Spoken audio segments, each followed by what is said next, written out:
നമസ്കാരം. പ്രൈം ഡിബേറ്റിലേക്ക് സ്വാഗതം. രാജ്യത്തിന്റെ ദേശീയ ഗീതമായ വന്ദേ മാതരം കേന്ദ്ര സർക്കാരിന്റെ പുതിയ ഉത്തരവ് പ്രകാരം മുഴുവനായി പാടണം. അതായത് നേരത്തെ ഒഴിവാക്കിയ ഭാഗങ്ങൾ കൂടി തിരിച്ചു വരുന്നു. എവിടെയൊക്കെയാണ് വന്ദേ മാതരം നിർബന്ധമാക്കിയതെന്നും ഉത്തരവിൽ പറയുന്നു. അതായത് പുതിയ പ്രോട്ടോകോൾ. ഹിന്ദു ദേവതകളുടെ പേരുള്ള ഭാഗങ്ങൾ 1937 മുസ്ലിം ലീഗിന്റെ സമ്മർദ്ദത്തിൽ കോൺഗ്രസ് ഒഴിവാക്കിയത് ഇപ്പോൾ തിരികെ ചേർത്തെന്ന് BJP അവകാശപ്പെടുന്ന സമയത്ത് മുഴുവനായി ആലപിക്കണമെന്ന ഉത്തരവ് കോൺഗ്രസിനെ വെട്ടിലാക്കുന്നില്ലേ? ഹിന്ദു ആരാധനാമൂർത്തികളുടെ പേരുകൾ ഉള്ളതിനാൽ ചില ഭാഗങ്ങൾ അന്നൊഴിവാക്കിയത് കോൺഗ്രസിനെതിരെ BJP ഇന്ന് ആയുധമാക്കുന്നു. അതേസമയം സർക്കാർ പരിപാടികളിൽ മതപ്രതീകങ്ങളുള്ള ഭാഗങ്ങൾ പാടണോ, അല്ലെങ്കിൽ അത് രാഷ്ട്രീയ നിലപാടിന്റെ പ്രതിഫലനമോ? വന്ദേ മാതരം മുഴുവനായി ആലപിക്കാൻ കേന്ദ്ര സർക്കാർ ഉത്തരവിലൂടെ പ്രോട്ടോകോൾ തയ്യാറാക്കിയത് RSSന്റെ ദീർഘകാല ആവശ്യം നടപ്പാക്കുന്നതിന്റെ ഭാഗമല്ലേ? വന്ദേ മാതരത്തിന്റെ തിരിച്ചുവരവിനെ ന്യൂനപക്ഷങ്ങൾ ഭയക്കണോ? പ്രൈം ഡിബേറ്റ് ചർച്ച ചെയ്യും.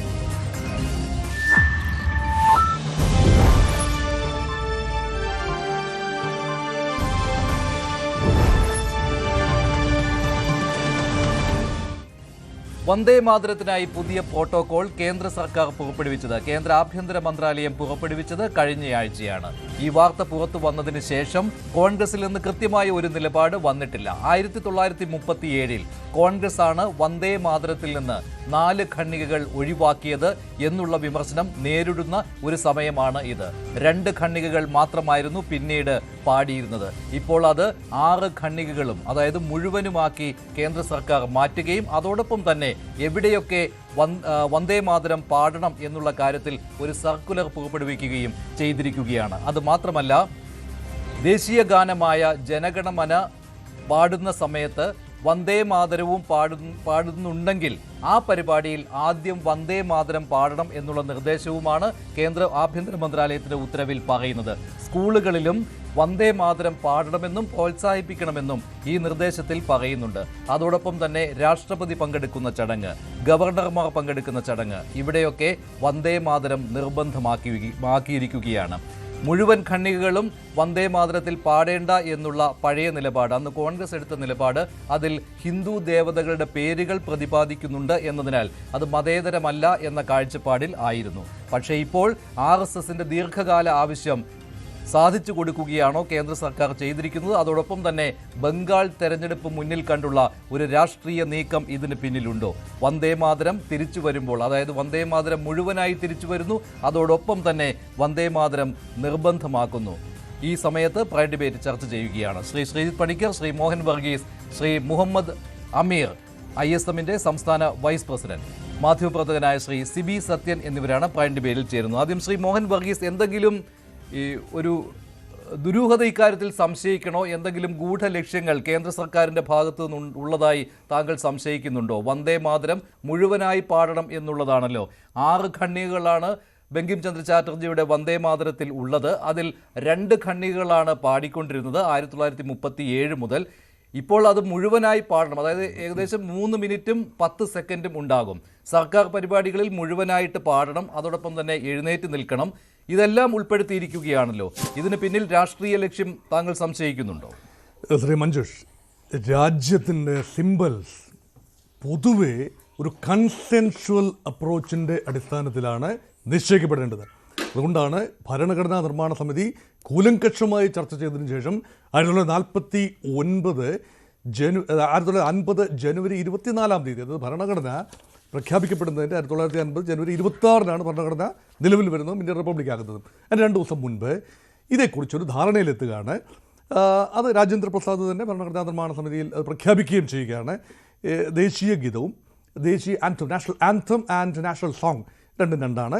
ഇവിടെ ഈ ഒരു രണ്ടിനും തുല്യതയുണ്ട് എങ്കിൽ പോലും അദൃശ്യമായ ഒരു ശക്തി നാഷണൽ ആൻതത്തിനുണ്ട് എന്ന ഒരു പ്രതീതിയാണ് ഉണ്ടായത്. കാരണം ഒരു കോൺട്രവേഴ്ഷ്യൽ ആകുന്ന 3, 4, 5, 6 ചരണങ്ങൾ ഒഴിവാക്കിക്കൊണ്ട് അഡോപ്റ്റ് ചെയ്യപ്പെട്ടത് ആദ്യ 2 ചരണങ്ങൾ മാത്രമാണ്.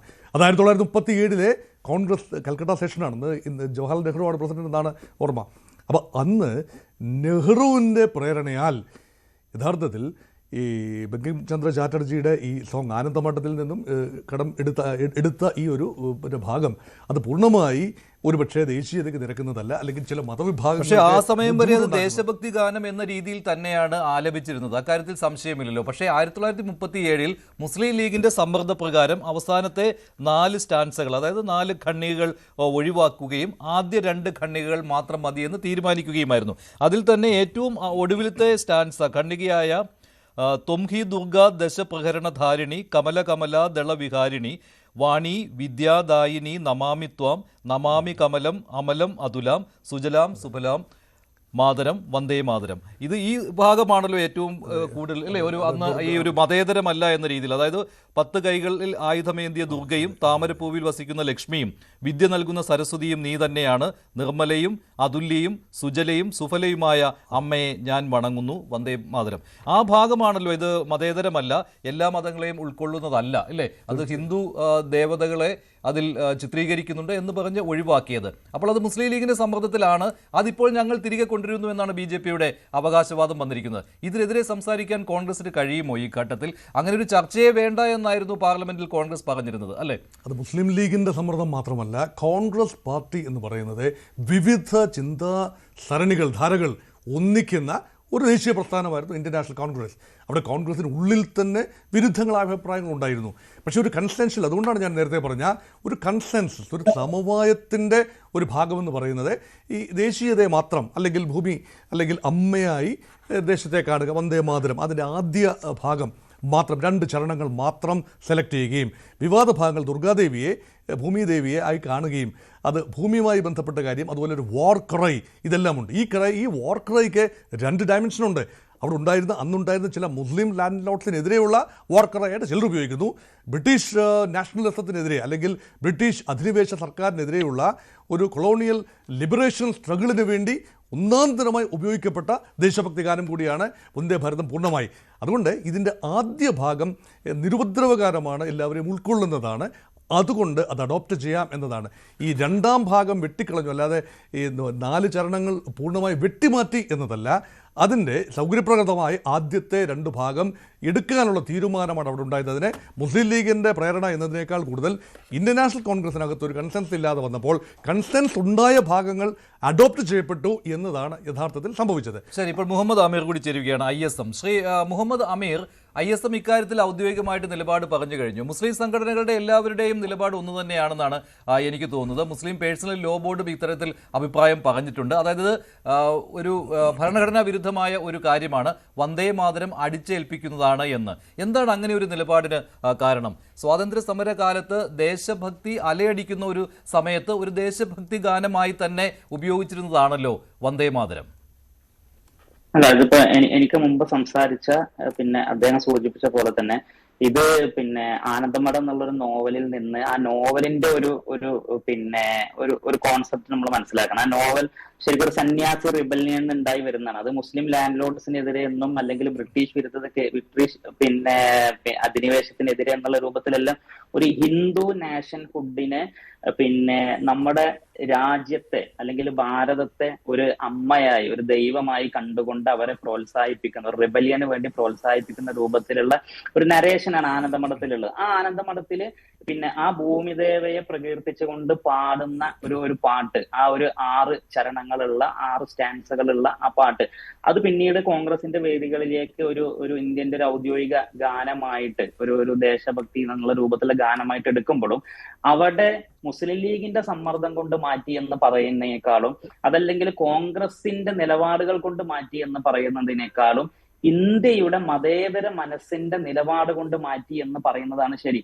ഇന്ത്യ സ്വാതന്ത്ര്യത്തിന് മുമ്പേ ഇന്ത്യ സ്വീകരിക്കുന്ന നിലപാടുകൾ അങ്ങനെയാണ്. ഇന്ത്യയിലെ മുഴുവൻ മതസ്ഥരെയും ഒരേപോലെ പരിഗണിച്ചും അംഗീകരിച്ചുകൊണ്ടും അവർക്ക് ഏതെങ്കിലും തരത്തിലുള്ള മതപരമായ ഒരു അപരവൽക്കരണം അത് ഫീൽ ചെയ്യാത്ത രൂപത്തിൽ ഒരു പൊതു ഇടങ്ങളിൽ മതേതരത്വം ഉറപ്പിക്കുന്ന രൂപത്തിലുള്ള ഒരു സെക്യുലറിസം, അതാണ് ഇന്ത്യയിലെ മുഴുവൻ മനസ്സും ആഗ്രഹിച്ചിരുന്നതും ഇന്ത്യ കൊണ്ടു നടന്നിരുന്നത്. അത് അന്നത്തെ കോൺഗ്രസ് പാർട്ടി ആ നിലപാട് സ്വീകരിച്ചു എന്നുള്ളതാണ്. അത് പിന്നീട് സ്വാതന്ത്ര്യാനന്തരവും നമ്മൾ കാണേണ്ടത് എന്താണെന്ന് വെച്ചാൽ 1986 കേരളത്തിൽ നിന്നുള്ള 3 കുട്ടികളുടെ കേസ് നമുക്കറിയാം. യഹോവ സാക്ഷികളായ 3 കുട്ടികളുടെ സ്കൂളിൽ എഴുന്നേറ്റ് നിന്ന് ജനഗണമന ചൊല്ലാതിരുന്നപ്പോൾ അവർക്കെതിരെ ഉണ്ടായ കേസ്, അത് അന്ന് സുപ്രീം കോടതിയിൽ പോയി അന്നത്തെ ജസ്റ്റിസ് ആയ ചിന്നപ്പറെഡ്ഡിയിൽ നിന്ന് വന്ന ഒരു വിധിയുണ്ട്. ആ വിധിയിൽ 2 ആർട്ടിക്കിൾ പറഞ്ഞത്, ഒന്ന് ആർട്ടിക്കിൾ 19 സബ്സെക്ഷൻ 1 ആണ് ഫ്രീഡം ഓഫ് സ്പീച്ച്, രണ്ടാമത്തത് ഫ്രീഡം ഓഫ് റിലീജിയൻ ആർട്ടിക്കിൾ 25 ആണ്. ഇത് രണ്ടും ഉപയോഗിച്ച് അവര് അതിനെ ബഹുമാനിച്ചുകൊണ്ട് എഴുന്നേറ്റ് നിന്നെങ്കിലും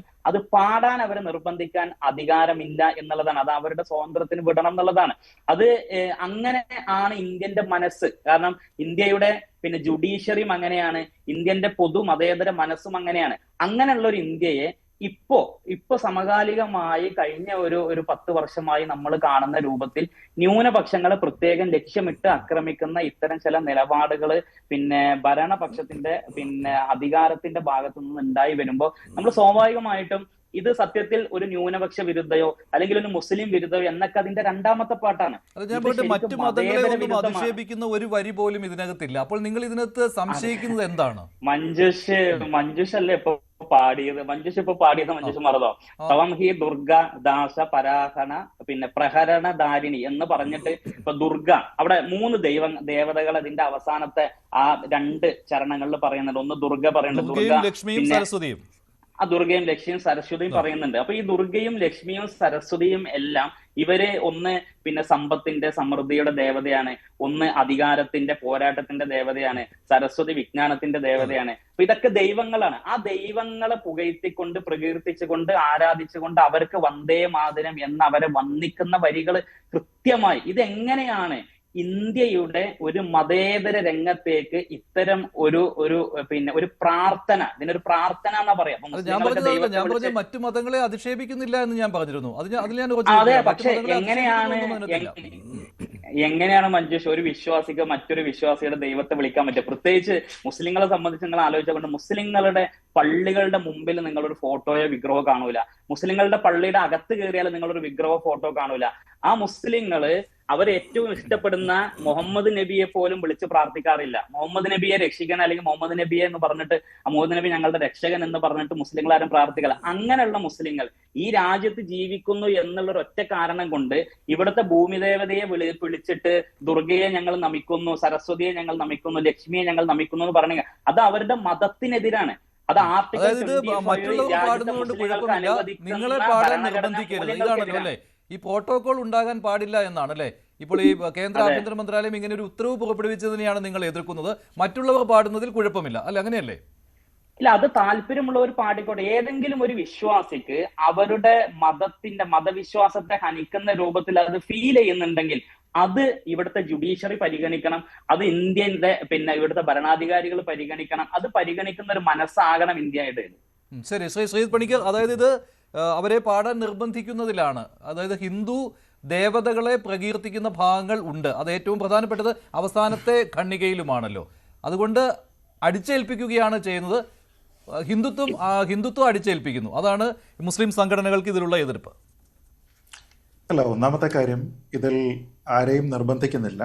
പ്രോട്ടോകോൾ ഉണ്ടാകുന്ന സമയത്ത് എല്ലാവരും ആ ഗാനത്തിനെ ബഹുമാനിച്ച് എഴുന്നേറ്റ് നിൽക്കണമെന്ന് മാത്രമാണ്, അല്ലാതെ എല്ലാവരും പറയുന്നില്ല. ശരിയാണ്, പ്രോട്ടോകോൾ ആണല്ലോ അല്ലെ? പ്രോട്ടോകോൾ മാത്രമാണ്, ഓർഡറാണ്. ആ പരിപാടികളിൽ ഈ പറയുന്ന ചടങ്ങുകളിൽ പാടണം, അതും നിർബന്ധിക്കുന്നില്ലെന്ന് തോന്നുന്നില്ല. അങ്ങനെ ആ കേന്ദ്ര ആഭ്യന്തര മന്ത്രാലയത്തിന്റെ ഉത്തരവ് നോക്കുമ്പോൾ രാഷ്ട്രപതി പങ്കെടുക്കുന്ന ചടങ്ങ് അതിന്റെ തുടക്കത്തിലും ഒടുക്കത്തിലും ഉണ്ടാവണം. അതുപോലെ തന്നെ ഗവർണർമാർ പങ്കെടുക്കുന്ന ചടങ്ങുകളിൽ ഉണ്ടാവണം. സ്കൂളിലാകട്ടെ അത് സ്കൂൾ അതോറിറ്റീസിനോട് അത് ആവശ്യപ്പെടുകയാണ് ചെയ്യുന്നത്, അല്ലാതെ അത് നിർബന്ധ രൂപേണ വന്നിട്ടില്ലെന്ന് തോന്നുന്നു. സെറിമോണിയലായിട്ടുള്ള ചടങ്ങുകളിൽ ഇത് ആലപിക്കുന്ന സമയത്ത് ജനങ്ങൾക്കുള്ള പ്രോട്ടോകോൾ എന്ന് പറയുന്നത് എണീറ്റ് നിൽക്കുക എന്നുള്ളതാണ്. അല്പം മുമ്പ് സംസാരിച്ച അദ്ദേഹം പറഞ്ഞ അതേ കാര്യം യഹോവ സാക്ഷികളുടെ കേസിൽ എന്തായിരുന്നു പറഞ്ഞിരുന്നത്? നിങ്ങൾ എഴുന്നേറ്റ് നിൽക്കണം എന്നാണ് കോടതി പറഞ്ഞത്, നിങ്ങൾ പാടണമെന്ന് നിർബന്ധമില്ല എന്നാണ്. എന്ന് വെച്ചാൽ ഒരു ഗാനത്തിന്റെ പെർഫോമൻസ് അവിടെ നടക്കുമ്പോൾ അത് ദേശീയ താല്പര്യത്തിലുള്ള ഗാനമാകുമ്പോൾ അതിനെ ബഹുമാനിക്കാനായിട്ട് എണീറ്റ് നിന്നാൽ മാത്രം മതി. അത്ര മാത്രമേ ഇത് പറയുന്നുള്ളൂ. അല്ലാതെ നിങ്ങളിത് പഠിക്കണമെന്നോ നിങ്ങളിത് പാടണമെന്നോ ആരും പറയുന്നില്ല. അങ്ങനെ ഒരു പ്രോട്ടോകോൾ ഇല്ല. അപ്പൊ യഹോവ സാക്ഷികളുടെ കേസിനെ അതിനെ ഉദ്ധരിച്ചുകൊണ്ട് അങ്ങനെയാണ് ഇവിടെ നടക്കേണ്ടത് എന്ന് പറഞ്ഞാൽ എന്ത് കാരണത്താലാണ് പിന്നീട് വന്ദേ മാതരത്തിനെ എതിർക്കുന്നത്? കാരണം അതിന്റെ പ്രോട്ടോകോളിൽ എവിടെയെങ്കിലും നിങ്ങൾ നിർബന്ധമായിട്ട് ഇത് പാടിയിരിക്കണം എന്ന് പറയുന്നുണ്ടോ? ഇല്ല. അതാണ് ഒന്നാമത്തെ കാര്യം. 2, ഇതൊരു ഹിന്ദു നേഷൻഹുഡിന്റെ ഭാഗമായിട്ടുള്ള ഒരു ഗാനമല്ല. അതതിന്റെ ചരിത്രം കൃത്യമായിട്ട് അറിയാത്തത് കൊണ്ടാണ്. കാരണം ആനന്ദമഠം എന്ന് പറയുന്ന ഒരു നോവൽ വരുമ്പോൾ അതിന്റെ ശരിയായിട്ടുള്ള പശ്ചാത്തലം രണ്ട് പ്രധാനപ്പെട്ട കാര്യങ്ങളാണുള്ളത്. ഒന്ന്, 1770 ബംഗാൾ ഫാമിൻ ഉണ്ടാകുന്നുണ്ട്. അതിനുശേഷം ഉണ്ടാകുന്ന ഒരു സന്യാസി റെബല്യൻ ഉണ്ട്. പേര് കേൾക്കുന്ന സമയത്ത് അത് ഹിന്ദു സന്യാസികളുടേതാണെന്ന് തോന്നുമെങ്കിലും സന്യാസി റെബല്യൻ എന്ന വിളിപ്പേര് മാത്രമേ ഉള്ളൂ. അതിൽ പങ്കെടുത്തിരുന്നത്, ബ്രിട്ടീഷുകാർക്കെതിരെ പ്രതിഷേധിച്ചിരുന്നത് ഹിന്ദു സന്യാസിമാരും മുസ്ലിം ഫക്കീർമാരുമാണ്. ഈ രണ്ട് കൂട്ടരുടെയും ചേർന്നിട്ടുള്ള പ്രതിഷേധമായിരുന്നു. അപ്പോൾ അതിനെക്കുറിച്ചും പിന്നീട് 1857 റിവോൾട്ടിനെ കുറിച്ചുമൊക്കെ ചേർത്തിട്ടാണ് ഈ ആനന്ദമഠ് എന്ന് പറയുന്ന നോവൽ ഉണ്ടാകുന്നത്. ആ നോവലിലേക്ക് വേണ്ടി എഴുതിയിരുന്നതല്ല വന്ദേ മാതരം. ആ നോവൽ എഴുതുന്നതിന് 7-8 വർഷങ്ങൾക്ക് മുൻപേ തന്നെ ഈ വന്ദേ മാതരം എഴുതിയിരുന്നതാണ്. അത് നോവലിൽ ഒരു കോണ്ടെക്സ്റ്റ് വരുന്ന സമയത്ത് അദ്ദേഹം അതിനെ ഉൾപ്പെടുത്തിയതാണ്. അതായത് 1875 ഈ വന്ദേ മാതരം എഴുതുന്നത്. നോവൽ 1882 എന്നുള്ളതാണ് അതിലെ വ്യത്യാസം. അതല്ലാതെ ഒരു ഹിന്ദു നേഷൻഹുഡിന് വേണ്ടിയിട്ടുള്ള ഒരു ക്രൈ ആയിട്ടല്ല അതിനെ കൊണ്ടുവന്നിരുന്നത് എന്നുള്ളത് ഒരു പ്രധാനപ്പെട്ട കാര്യം. രണ്ട്, ഇതിൽ ദൈവത്തെയാണ് പ്രകീർത്തിക്കുന്നത്. അപ്പോൾ ആ ദൈവത്തിനെ പ്രകീർത്തിക്കുക എന്ന് പറയുമ്പോൾ അത് ഏത് ദൈവത്തിനെയാണ് എന്നുള്ളതാണ് പ്രശ്നമെങ്കിൽ ഇന്ത്യയുടെ നിലവിലത്തെ ജനഗണമനയുമായി ബന്ധപ്പെട്ട് ഒരു കോൺട്രവേഴ്സി ഉണ്ടായിട്ടുണ്ട്. ആ കോൺട്രവേഴ്സിയിൽ പറഞ്ഞിരുന്നത് ബംഗാൾ വിഭജനം റദ്ദാക്കുന്ന സമയത്ത് ഇവിടെ വന്ന ബ്രിട്ടീഷ് ചക്രവർത്തിയെ പ്രകീർത്തിച്ചിട്ടുകൊണ്ടാണ് ആ ഗാനം എന്നൊക്കെ പറഞ്ഞിരുന്ന സമയത്ത് അതിൽ ക്ലാരിഫിക്കേഷൻ, അതായത് ഭാരത ഭാഗ്യ വിധാതാവ്, ആ വിധാതാവ് ആരാണ് എന്നായിരുന്നു അന്നത്തെ ചോദ്യം. അപ്പോൾ അന്ന് അവസാനം വർഷങ്ങൾ നീണ്ട ഒരു മൗനത്തിന് ശേഷം ആ ഗാനം എഴുതിയ രവീന്ദ്രനാഥ് ടാഗോർ തന്നെ പറഞ്ഞത്, ഏതെങ്കിലും ഒരു ജോർജ് 5-ാമനെയോ 6-ാമനെയോ ഒന്നും അല്ല ഞാൻ പ്രകീർത്തിക്കുന്നത് ദൈവത്തിനെയാണ് എന്നാണ്. ആ ദൈവമാണ് ഇന്ത്യയുടെ dispenser of history, dispenser of ഇവിടെ മുഹമ്മദ് അമീർ പറഞ്ഞ അവരുടെ ആശങ്ക, മുസ്ലിം സംഘടനകളുടെ ആശങ്ക വ്യക്തമാണല്ലോ. അതായത് ഏകദൈവ വിശ്വാസമാണ്. അപ്പോൾ അവിടെ ഹിന്ദു ദേവതകളുടെ പേര് ഉപയോഗിച്ചുകൊണ്ട് അത് നിർബന്ധിക്കുന്നു എന്നുള്ളതാണ്. ഈ മാസ് സിംഗിങ് അവിടെ വരുന്നുണ്ടല്ലോ, ഏറ്റുപാടുക എന്നുള്ളത് തന്നെയാണല്ലോ അതിൽ വന്നിരിക്കുന്നത്. പിന്നെ എണീറ്റ് നിൽക്കണം എന്നുള്ളത്. ശ്രീ മുഹമ്മദ് അമീർ, ഈ എണീറ്റ് നിൽക്കണം വന്ദേ മാതരം പാടുമ്പോൾ അത് നിങ്ങൾക്ക് അംഗീകരിക്കാൻ ബുദ്ധിമുട്ടാണോ? മാസ് സിംഗിങ് ഒഴിവാക്കിയാൽ, ഏറ്റുപാടുന്ന ഒഴിവാക്കിയാൽ എണീറ്റ് നിൽക്കാനും പറ്റില്ല എന്നാണോ? മഞ്ജുഷ്, അതിൽ ഒരു കാര്യം മനസ്സിലാക്കേണ്ടത്, ഇതിൽ നിർബന്ധിക്കുന്നില്ല എന്നുള്ളതൊക്കെ പറഞ്ഞു. അപ്പൊ ഞാൻ മനസ്സിലാക്കുന്ന പ്രോട്ടോകോളിൽ പതാക ഉയർത്തുമ്പോൾ ഇനി മുതൽ പാടേണ്ടത് ഈ ഗാനമാണ് എന്ന് പറഞ്ഞിട്ടുണ്ട്. വന്ദേ മാതരമാണ് ആലപിക്കേണ്ടത് എന്നുള്ളത്. സ്വാഭാവികമായിട്ടും ഇവിടെ ഓഗസ്റ്റ് 15-നും ജാനുവരി 26-നും എല്ലാ സ്കൂളുകളിലും നിർബന്ധമായിട്ടും പതാക ഉയർത്തണം. ഇവിടെ മുസ്ലിം ന്യൂനപക്ഷ സ്കൂളുകളുണ്ട്, ക്രിസ്ത്യൻ ന്യൂനപക്ഷ സ്കൂളുകളുണ്ട്. ഈ സ്കൂളുകളിൽ പതാക ഉയർത്തുമ്പോൾ അവിടെ 100% മുസ്ലിങ്ങളാണെങ്കിൽ അവിടെ ആരാണ് ഈ വന്ദേ മാതരം ആലപിക്കുക? എങ്ങനെയാണ് അവിടെ ഉള്ള ഒരു മുസ്ലിമിനെ വന്ദേ മാതരം ആലപിക്കാൻ കഴിയുക? അങ്ങനെ ആവുമ്പോ ഈ സ്കൂളിൽ പിന്നെ പതാക ഉയർത്തിയപ്പോൾ അവിടെ ഗാനം ആലപിച്ചില്ല എന്ന് പറഞ്ഞ് ആ സ്കൂളിനെതിരെ പരാതി വരുമോ? അല്ലെങ്കിൽ മിക്സഡ് ആയ സ്കൂളുകളിൽ വായിച്ചല്ലോ അല്ലെ, ആ mass singing of the national song എന്നുള്ള ആ വെർഡിക്റ്റും വായിച്ചുവല്ലോ അല്ലെ, ആ സർക്കുലർ വായിച്ചല്ലോ അല്ലെ. അതിൽ 5-ാമതായി പറയുന്നത്, in all schools the days work may begin with community singing of national song. National song എന്ന് ഉദ്ദേശിക്കുന്നത് വന്ദേ മാതരമാണല്ലോ. School authorities should make adequate provision in their programmes for popularising the singing of the national song എന്നാണ്. അതോടൊപ്പം തന്നെ national anthem and promoting respect for the national flag among students എന്നുള്ളതാണ്. അതിലൊരു അടിച്ചേൽപ്പിക്കൽ അതിനകത്ത് കാണുന്നില്ല കേട്ടോ.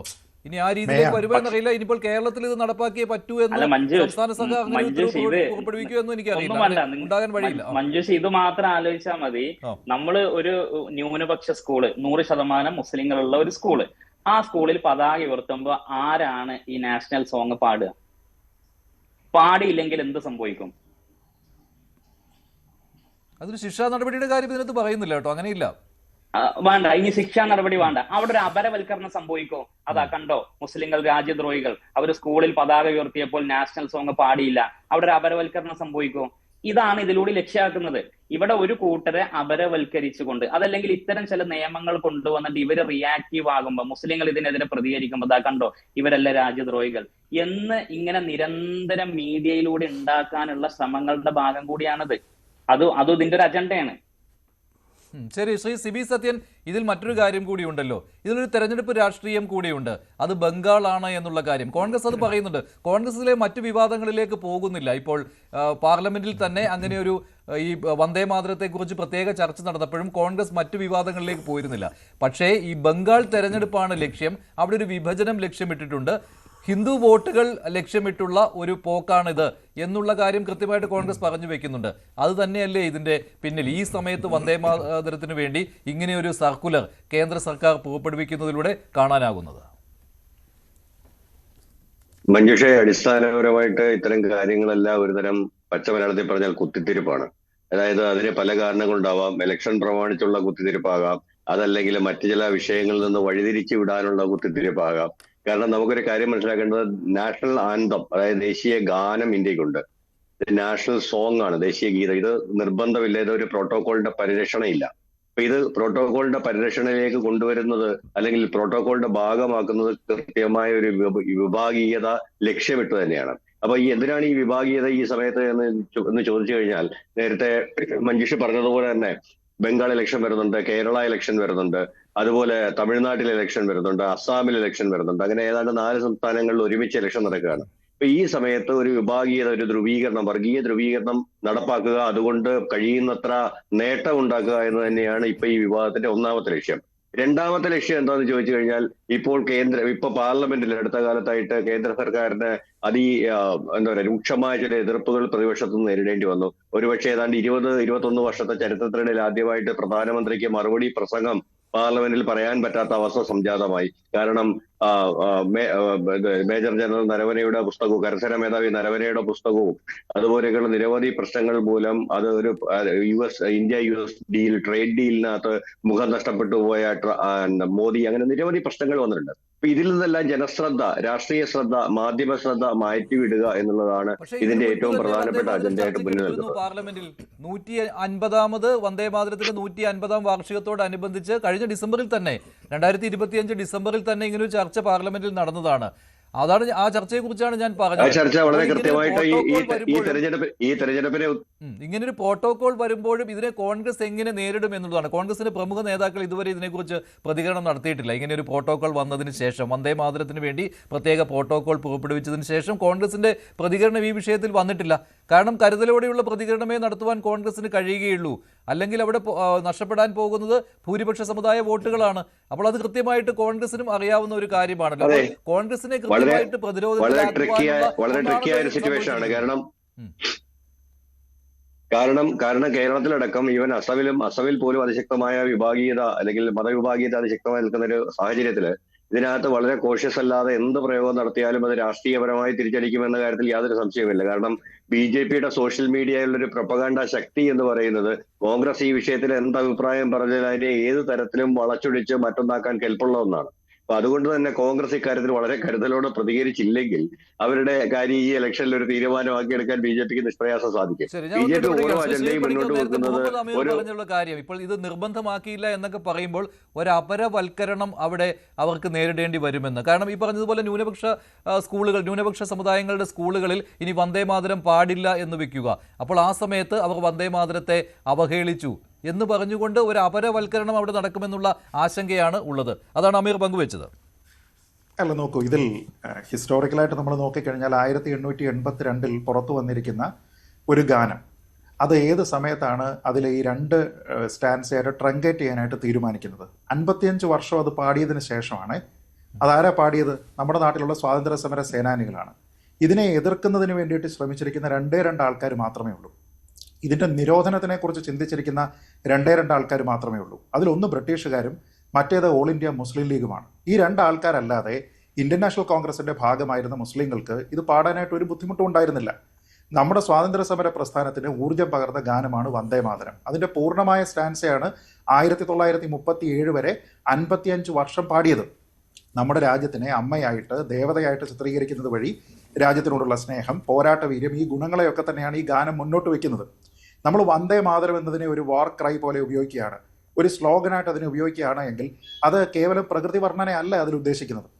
ഈ ആദ്യത്തെ 2 സ്റ്റാൻസയിൽ പ്രകൃതി വർണ്ണന മാത്രമേ ഉള്ളൂ. പക്ഷേ ഇതിനെ 2 സ്റ്റാൻസയായിട്ട് വെട്ടിച്ചുരുക്കുക വഴി അതിൻ്റെ ആത്മാവിനെ ഒഴിവാക്കി. കാരണം സത്യത്തിൽ നമ്മൾ ഇതിനെ സ്ലോഗനായിട്ട് ഉപയോഗിക്കുമ്പോൾ പോലും നമ്മൾ പറയുന്ന ചില മൂല്യങ്ങളുണ്ട്. പോരാട്ട വീര്യം, ധർമ്മം, നേരത്തെ മുസ്ലിം സുഹൃത്ത് അദ്ദേഹം പറഞ്ഞതുപോലെ വിദ്യ, വിവേകം, ശക്തി, സുരക്ഷ, അഭിവൃദ്ധി, ഇതിനെക്കുറിച്ചെല്ലാം പറയുന്നുണ്ട്. പക്ഷെ ആ കാര്യങ്ങളൊക്കെ തുടർന്ന് വരുന്ന സ്റ്റാൻസുകളിലാണ്. അതിനെക്കുറിച്ച് നമ്മൾ മിണ്ടുന്നില്ല. മഹാത്മാഗാന്ധി ഈ ലീഗിന്റെ എതിർപ്പിനെ തുടർന്ന് ഈ ഗാനം മുറിക്കാനായിട്ട് തീരുമാനിച്ചതിന് ശേഷം, വർഷങ്ങൾക്ക് ശേഷം ഗുവാഹത്തിയിൽ വെച്ച ഒരു പ്രസംഗത്തിൽ അദ്ദേഹം പറഞ്ഞത് വന്ദേമാതരം എല്ലാവരും പൂർണ്ണ രൂപത്തിൽ പാടണമെന്നാണ്. കാരണം സ്വാതന്ത്ര്യ സമര സേനാനികളുടെ ത്യാഗത്തിന്റെ പ്രതീകമാണ് ഈ ഗാനം എന്നാണ് പറഞ്ഞത്. ഇനി ഇത് മുസ്ലിം വിരുദ്ധമാണ് എങ്കിൽ ബംഗാൾ വിഭജനത്തിനെതിരെ 1905 സ്വദേശി മൂവ്മെന്റ് അവിടെ നടക്കുന്ന സമയത്ത് ബാരിസാൾ, ഇന്നത് ബംഗ്ലാദേശിലാണ്, 10,000-ലധികം ആൾക്കാർ, ഹിന്ദുക്കൾ മാത്രമല്ല മുസ്ലിങ്ങൾ ഉൾപ്പെടെ 10,000-കണക്കിന് ആൾക്കാർ അവിടെ തടിച്ചുകൂടി ബ്രിട്ടീഷുകാർക്കെതിരെ പ്രതിഷേധിച്ചപ്പോൾ വന്ദേമാതരം മാത്രമാണ് അവിടെ പാടുന്നത്. വേറെ ഒരു പാട്ടുമില്ല, വേറെ ഒരു സ്ലോഗനുമില്ല. വന്ദേ മാതരം പാടാനായിട്ട് അന്ന് മുസ്ലിങ്ങൾക്ക് ബുദ്ധിമുട്ടില്ലായിരുന്നു. പിന്നെ നമ്മുടെ സ്വാതന്ത്ര്യത്തിന്റെ ശേഷം കോൺഗ്രസിൽ എത്രയോ ഹിന്ദുക്കളുണ്ട്, ക്ഷമിക്കണം, മുസ്ലിങ്ങളുണ്ട്. നമുക്ക് എല്ലാവർക്കും അറിയാവുന്ന ആളാണല്ലോ മൗലാന അബുൽ കലാം ആസാദ്. അദ്ദേഹം വന്ദേ മാതരത്തിനെ പറ്റി പബ്ലിക്കായിട്ട് എഴുതിയിട്ടുള്ളത് എന്താണ്? ഏകത്വം, ശാന്തി, ഈ 2 ഇസ്ലാമിക മൂല്യങ്ങൾ അടങ്ങിയിരിക്കുന്ന ദേശഭക്തി ഗാനമാണ് വന്ദേ മാതരം എന്നാണ് അദ്ദേഹം പറഞ്ഞത്. അദ്ദേഹം കോൺഗ്രസിന്റെ പ്രസിഡന്റ് ആയിരുന്നപ്പോഴാണ് കോൺഗ്രസിന്റെ എല്ലാ സെഷനുകളിലും നിർബന്ധമായിട്ട് വന്ദേ മാതരം പാടണമെന്ന് തീരുമാനിച്ചത്. അപ്പോൾ അദ്ദേഹം ഒരു ഡെഡിക്കേറ്റഡ് മുസ്ലിം ആയിരുന്നു, മുസ്ലിം പണ്ഡിതനായിരുന്നു എന്ന് നമുക്കറിയില്ലേ? അത് ആ കാര്യത്തിൽ ആർക്കും തർക്കമില്ലല്ലോ. അല്ലാതെ അദ്ദേഹം ഒരു ഏത്തീസ്റ്റ് ഒന്നും ആയിരുന്നില്ല. നെഹ്റുവിന്റെ മന്ത്രിസഭയിൽ തന്നെ ഉണ്ടായിരുന്നു റാഫി അഹമ്മദ് കിദ്വായി. അദ്ദേഹം എന്താ പറഞ്ഞത്? ദേശീയതയുടെ പ്രതീകം എന്ന നിലയ്ക്ക് ഈ ഗാനത്തിന്റെ ഏറ്റവും വലിയ പ്രൊമോട്ടർമാരിൽ ഒരാളായിട്ട് പ്രവർത്തിച്ചിരുന്ന അദ്ദേഹമാണ്. അദ്ദേഹം അടിയുറച്ച ഇസ്ലാം മത വിശ്വാസിയായിരുന്നു. നമ്മുടെ നാട്ടിൽ ഇവിടെ കോൺഗ്രസിന്റെ യൂണിഫൈഡ് ആയിട്ടുള്ള കുറെ പരിപാടികളുണ്ടായിരുന്നു ഖിലാഫത്തുമായി ബന്ധപ്പെട്ട്. കോൺഗ്രസും ഖിലാഫത്തും ചേർന്നിട്ടുള്ള മീറ്റിങ്ങുകളിൽ ഏത് പാട്ട് പാടിയിട്ടാണ് തുടങ്ങിയിരുന്നത്? വന്ദേ മാതരം ആലപിച്ചാണ് തുടങ്ങിയിരുന്നത്. ഖിലാഫത്തിന്റെ നേതാക്കൾ അവിടെ ഇരിക്കുന്ന സമയത്ത് അവർക്ക് പ്രശ്നമൊന്നും ഉണ്ടായിരുന്നില്ല. ബ്രിട്ടീഷുകാർ ഇത് നിരോധിച്ചപ്പോൾ പോലും അതിൽ ഈ മതസ്പർദ്ധയുണ്ട് എന്നും പറഞ്ഞല്ല നിരോധിച്ചത്. കൊളോണിയലിസത്തിനെതിരായിട്ടുള്ള വിപ്ലവ ചെറുത്തുനിൽപ്പിന്റെ പ്രതീകം എന്നാണ് അവരുടെ സർക്കുലറിൽ പറഞ്ഞിരുന്നത്. സുജലാം സുഫലാം മലയജ ശീതളാം എന്ന് പാടിക്കഴിഞ്ഞാൽ വിപ്ലവമുണ്ടോ? അതിൽ ഏതെങ്കിലും തരത്തിലുള്ള ചെറുത്തുനിൽപ്പുണ്ടോ? ഇല്ല. ബാക്കി പറയുന്ന സ്റ്റാൻസുകളിലുള്ള കാര്യമാണ്. രാജ്യദ്രോഹ കുറ്റമായിരുന്നു അതിൽ ചാർത്തിയിരുന്നത് ഇത് പാടിക്കഴിഞ്ഞാൽ. 1905 ബംഗാളിലെ സ്കൂളുകളിൽ, അതേപോലെ ബംഗ്ലാദേശിന്റെ ഭാഗമായിട്ടുള്ള പല സ്ഥലങ്ങളിലെയും സ്കൂളുകളിൽ ഇത് പാടിയിരുന്ന 200 കുട്ടികൾക്ക് 5 രൂപ ഫൈൻ അടിച്ചു. എന്തിനാണ് ഇത് പാടിയത്? മുസ്ലിം വിരുദ്ധമാണെന്ന് പറഞ്ഞിട്ടാണോ? അല്ല. ഇത് പാടാൻ അനുവദിച്ചിരുന്ന അസംഖ്യം സ്കൂളുകളുടെ അംഗീകാരം ബ്രിട്ടീഷ് ഗവൺമെന്റ് റദ്ദാക്കി. ഏപ്രിൽ 1906 ബംഗാൾ പ്രൊവിൻഷ്യൽ കോൺഫറൻസിൽ ബാരിസാളിൽ തന്നെ ഇത് നടക്കുന്ന സമയത്ത് ഈ പാട്ട് നിരോധിച്ചത്. എന്നിട്ടും അത് ആലപിച്ചതുകൊണ്ട് അവസാന സമ്മേളനം തന്നെ നിരോധിക്കുന്ന സാഹചര്യം ഉണ്ടായി. അത് എനിക്ക് തോന്നുന്നത് 3ാമത്തെ സ്റ്റാൻസയിലായിരുന്നു ആ പ്രശ്നം ഉണ്ടായത്. അതിലാണല്ലോ ഈ വാർക്രൈ എന്നുള്ള രീതിയിൽ വന്നത്, അല്ലേ? എക്സാക്ട്ലി. ശക്തിയുള്ളവളും ശത്രു സൈന്യത്തെ തടയുന്നവളുമായ രക്ഷകിയായ അമ്മയെ ഞാൻ വണങ്ങുന്നു എന്ന് പറഞ്ഞുകൊണ്ടാണല്ലോ 3ാമത്തെ സ്റ്റാൻസ. ബഹുബലധാരിണിയും നമാമി തരിണിയും രിപുതല വാരിണിയും മാതരം. ആ ഒരു ഭാഗമാണെന്ന് തോന്നുന്നു അത്തരത്തിലുള്ള ഒരു കാര്യത്തിലേക്ക് പോയത്. എക്സാക്ട്ലി. ഞാൻ പറഞ്ഞത് തികഞ്ഞ മതേതര വിശ്വാസികളായിട്ടുള്ള എത്രയോ ആൾക്കാർ, ഇപ്പോൾ മാതങ്കിനി ഹസ്രയെ പോലെയുള്ള ആൾക്കാർ, മദൻലാൽ ധിംഗ്രയെ പോലെയുള്ള ആൾക്കാർ, ഖുദിറാം ബോസിനെ പോലുള്ള ആൾക്കാർ, ഇവരെല്ലാവരുടെയും ഒരുപക്ഷെ അവർ മരിച്ചു വീഴുന്ന സമയത്ത് അവർ അവസാനം പറഞ്ഞിരുന്നത് പോലും വന്ദേ മാതരമാണ്. ഇതിലേതെങ്കിലും ഒരാൾ ഒരു ഹിന്ദു നേഷൻഹുഡിന് വേണ്ടിയിട്ട് വാദിച്ചിരുന്ന ആളാണോ? കോൺഗ്രസ് ഇതിന് ഏത് രീതിയിൽ മറുപടി നൽകും? ഇപ്പോൾ പ്രിയങ്ക ഗാന്ധി തന്നെ പ്രധാനമന്ത്രി നരേന്ദ്രമോദിക്കുള്ള മറുപടിയായിട്ട് പറഞ്ഞത്, ഇപ്പോൾ നിങ്ങൾ ഈ വന്ദേ മാതരത്തെ വലിയ രീതിയിൽ പൊക്കിപ്പിടിച്ചുകൊണ്ട് നടക്കുന്നുണ്ടല്ലോ, പക്ഷേ 1896 ആരാണ് ആദ്യം വന്ദേ മാതരം പാടിയത് എന്നുള്ള ചോദ്യമായിരുന്നു. അത് RSSന്റെ സെഷനിലല്ല, അത് പാടിയത് കോൺഗ്രസിന്റെ സെഷനിലാണ് എന്ന് പ്രിയങ്ക ഗാന്ധി പറഞ്ഞിരുന്നു. പക്ഷെ അതൊരു സെൽഫ് ഗോളായി മാറുകയില്ലേ? എങ്കിൽ പിന്നെ എന്തിന് ഇപ്പോൾ എതിർക്കുന്നു എന്നുള്ള ചോദ്യം ഉയരുകയില്ലേ കോൺഗ്രസിനെതിരെ? അപ്പോൾ എന്ത് മറുപടി നൽകും? മഞ്ജുഷ, അത് പാടിയതും പൂർണ്ണമായിട്ടാണ്. അതായത് 1937 വരെ കോൺഗ്രസിന്റെ എല്ലാ സെഷനുകളിലും ഇത് പൂർണ്ണമായിട്ടാണ് പാടിയത്. ഈ ഗാനത്തിനെ നിരോധനം മാറ്റുന്നത് പോലും നമുക്ക് സ്വാതന്ത്ര്യം കിട്ടിയതിനു 6 ഖണ്ഡികകളും അന്ന് പാടിയിരുന്നതാണ്. പിന്നെ ഇപ്പോൾ എന്താണ് പ്രശ്നം എന്നുള്ള മറു ചോദ്യം ഉണ്ടാകുമ്പോൾ കോൺഗ്രസ് ഇതിന് എന്ത് മറുപടി പറയും രാഷ്ട്രീയമായി?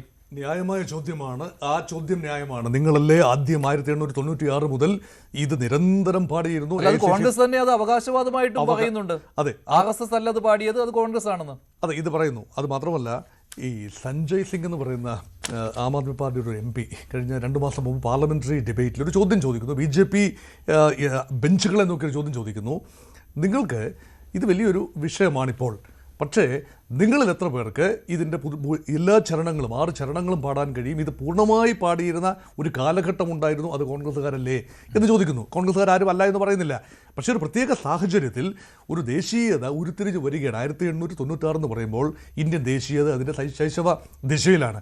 അതേസമയം 1937 എന്ന് പറയുമ്പോൾ കുറച്ചുകൂടി ക്രിസ്റ്റലൈസ് ചെയ്യപ്പെട്ടു. അപ്പോഴാണ് ഉൾക്കൊള്ളലിൻ്റെ ഏതെങ്കിലും വിഭാഗത്തിന് ഒരു ബുദ്ധിമുട്ടുണ്ടാകുന്നുണ്ട് എങ്കിൽ അത് കണക്കിലെടുക്കണം. അങ്ങനെയാണ് നെഹ്റു കൺസൾട്ട് ചെയ്തു എന്നാണ് പറയുന്നത്. അതായത് പിന്നെ ബങ്കിം ചന്ദ്ര ചാറ്റർജി അന്ന് ജീവിച്ചിരിപ്പില്ല. അപ്പം രവീന്ദ്രനാഥ് ടാഗോറുണ്ട്, അതുപോലെ സുഭാഷ് ചന്ദ്രബോസ് ഉണ്ട്. അവരുമായി കൂടി ആലോചിച്ച് ആദ്യത്തെ 2 ചരണങ്ങൾ സ്വീകരിക്കുന്നതിൽ അപാകതയൊന്നുമില്ല. ബാക്കി ചരണങ്ങളിൽ അവ്യക്തത ഉള്ളത് കൊണ്ടോ അല്ലെങ്കിൽ അത് ദേശീയതയാണ് സംശയമൊന്നുമില്ല, അത് ഹിന്ദു ദൈവങ്ങൾ അതിനകത്ത് കടന്നു വരുന്നു. അതുകൊണ്ട് ഏതെങ്കിലും രീതിയിൽ അത് ആ ദേശീയത ഒരു ഒരുമിച്ച് ബ്രിട്ടീഷുകാരുള്ള പോരാട്ടത്തിന് ഇതൊരു ബുദ്ധിമുട്ടായി വരികയാണെങ്കിൽ ആ കാര്യത്തിൽ കൺസെൻസസ് ഇല്ലാത്തതുകൊണ്ട് കൺസെൻഷ്വൽ ഭാഗങ്ങൾ മാത്രം അഡോപ്റ്റ് ചെയ്യാം എന്ന് തീരുമാനമെടുത്തു. ആ തീരുമാനം അനുസരിച്ചാണ് പിന്നീടുള്ള കാര്യങ്ങളെല്ലാം തന്നെ. ഭാരതീയ ജനതാ പാർട്ടി ആദ്യം അധികാരത്തിൽ വരുന്ന വാജ്പേയി സർക്കാർ 96-ൽ അധികകാലം ഇരുന്നിട്ട് 13 ദിവസം, പിന്നീട് 13 മാസം, പിന്നീട് 5 വർഷം. അപ്പോഴൊന്നും വിഷയമാകാത്തത് ഇപ്പോൾ എന്തുകൊണ്ട് വിഷയം ആയി എന്ന് പറയുമ്പോൾ 1, 2, 3 കാര്യങ്ങളാണ്.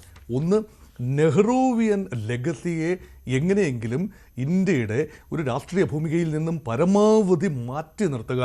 ഇതിനെല്ലാം കാരണം ദേശീയത എന്ന് പറയുന്നത് ഇങ്ങനെയൊക്കെയാണ്. അത് നെഹ്റുവിൻ്റെ ഒരു മുസ്ലിം അപ്പീസ്മെൻറ്റ് പോളിസി അത് ഇന്നും തുടരുന്നു. നെഹ്റുവിൻ്റെ ഭാവി തലമുറകൾ ഇന്നും കോൺഗ്രസിനെ ആ ഒരു appeasement politics, minority appeasement politics അതിലേക്ക് നയിക്കുന്നു. ഈ ഒരു നറേറ്റീവ് കൊടുക്കണം.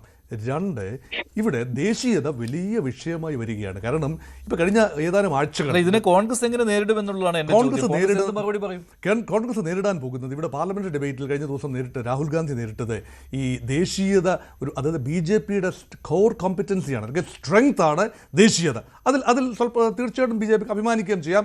ആ ദേശീയതയെ മുഖ്യധാരയിൽ നിർത്തുന്നു, രാജ്യത്തെ ഒരുമിച്ച് നിർത്തുന്നതിൽ, അല്ലെങ്കിൽ ഒരു ഈലാൻ ഉണ്ടാകുന്നതിൽ ഇതൊക്കെ വളരെ പ്രധാനപ്പെട്ട കാര്യമാണ്. പക്ഷേ അവിടെ ചില പോരായ്മകൾ ഉണ്ടാകുന്നു. അമേരിക്കയുമായുള്ള ഇടപാട് ഇത് കൊണ്ടുവരുന്നു. അത് ബഡ്ജറ്റ് ചർച്ചയിൽ അത് സ്വല്പം ഔട്ട് ഓഫ് പ്ലേസ് ആണെങ്കിൽ പോലും അത് കൊണ്ടുവരുന്നു.